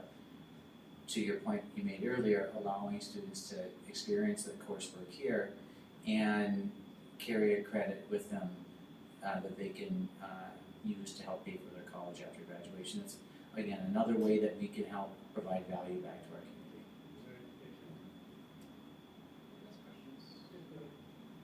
Two questions for you. This being different than the AP or science course, this is a new course, right? So new teacher, new classroom space, new curriculum. Super great question, Member Hageland. We would, again, be able to absorb this within our existing registrations. So students would take this course in lieu or instead of another elective. So we would be able to absorb this pretty much within our existing staffing and our existing classroom space. What I would add to that response also is this is a course for which there's state grant dollars available to us so that we can help carry the cost of the teacher who would be teaching that course. Would the grant cover fully, or would the grant fully cover that teacher cost? It would, for the first 2 years, and then that becomes part of our general fund budget again. And then my other part of the question was when we visited a couple weeks ago, we were explaining the difference between AP and CIS. And correct me if I'm wrong, but I believe you said that CIS is widely accepted as much as AP courses, correct? Depending on the institution for which the CIS course is offered through, this one through the University of Minnesota is going to be pretty widely accepted across multiple different colleges. The other thing that we had talked about that you're aware of is that CIS courses often require a master's degree in the area to teach, and for which this course, many of our teachers had master's degrees. Good. Branching off of that, does it require any specialty master's degree or any master's degree? Since it's a class on exploring teaching, is that the teacher, Yeah. the Yeah. prerequisite? Yeah, often a common master's degree for teachers at the high school is a master's degree in teaching and learning or in curriculum instruction, and that would qualify. Yep. So I just wanna add that we know there's a teaching shortage, right? I mean, that's been apparent coming down the path, it's critical. So this is just an excellent move to kind of offer this, and if we can cultivate some of those students that are interested in going into teaching, that's important, because we need good teachers, and to have a school, we need teachers. And this is a career field for which a lot of our future graduates will be able to find employment in, because the field is craving new people into the profession. And so even through the lens of Forest Lake graduates who choose to settle down and teach someplace else, they're gonna be able to find a position. Exactly, thank you. I would add, this checks a lot of boxes. You're familiar with our Ranger U program, under which advanced placement, college and schools, concurrent enrollment courses reside. This is one more in the repertoire of options. Kids who are going in the medical field or the engineering field have career pathways. Kids going manufacturing, automotive, career tech ed, accounting, business, we have well-established pathways. This course begins to pave that pathway into the human development and teaching profession. And Member Tyson, you're absolutely correct. We do have a teacher shortage, and if we can excite our own kids around the joys and benefits of being an educator, and this gets them launched and started in that process with credit in their pocket as they take that step, then we're helping solve our own problem right now. That's just an excellent asset when they're applying to colleges, when a course like that is right on their their high school script. And I might add that just a week ago, we had Career Exploration Day at the high school, in which a number of different professionals came in and talked about their careers and pathways to how they achieve that position in their career. And students had the option of choosing which room they could go to learn more. And there was a room filled with students, a classroom full of students interested in hearing more about how they became educator themselves, and this would just be a course that a year from now, we would like to be able to offer as an option for them to actually take more coursework in that area. Alright, thank you. Be sure to review our upcoming calendar dates, and with that, do we have a motion to adjourn? So, any discussion? All in favor say aye. Aye. All opposed? Thank you, everyone. Thanks, Rob.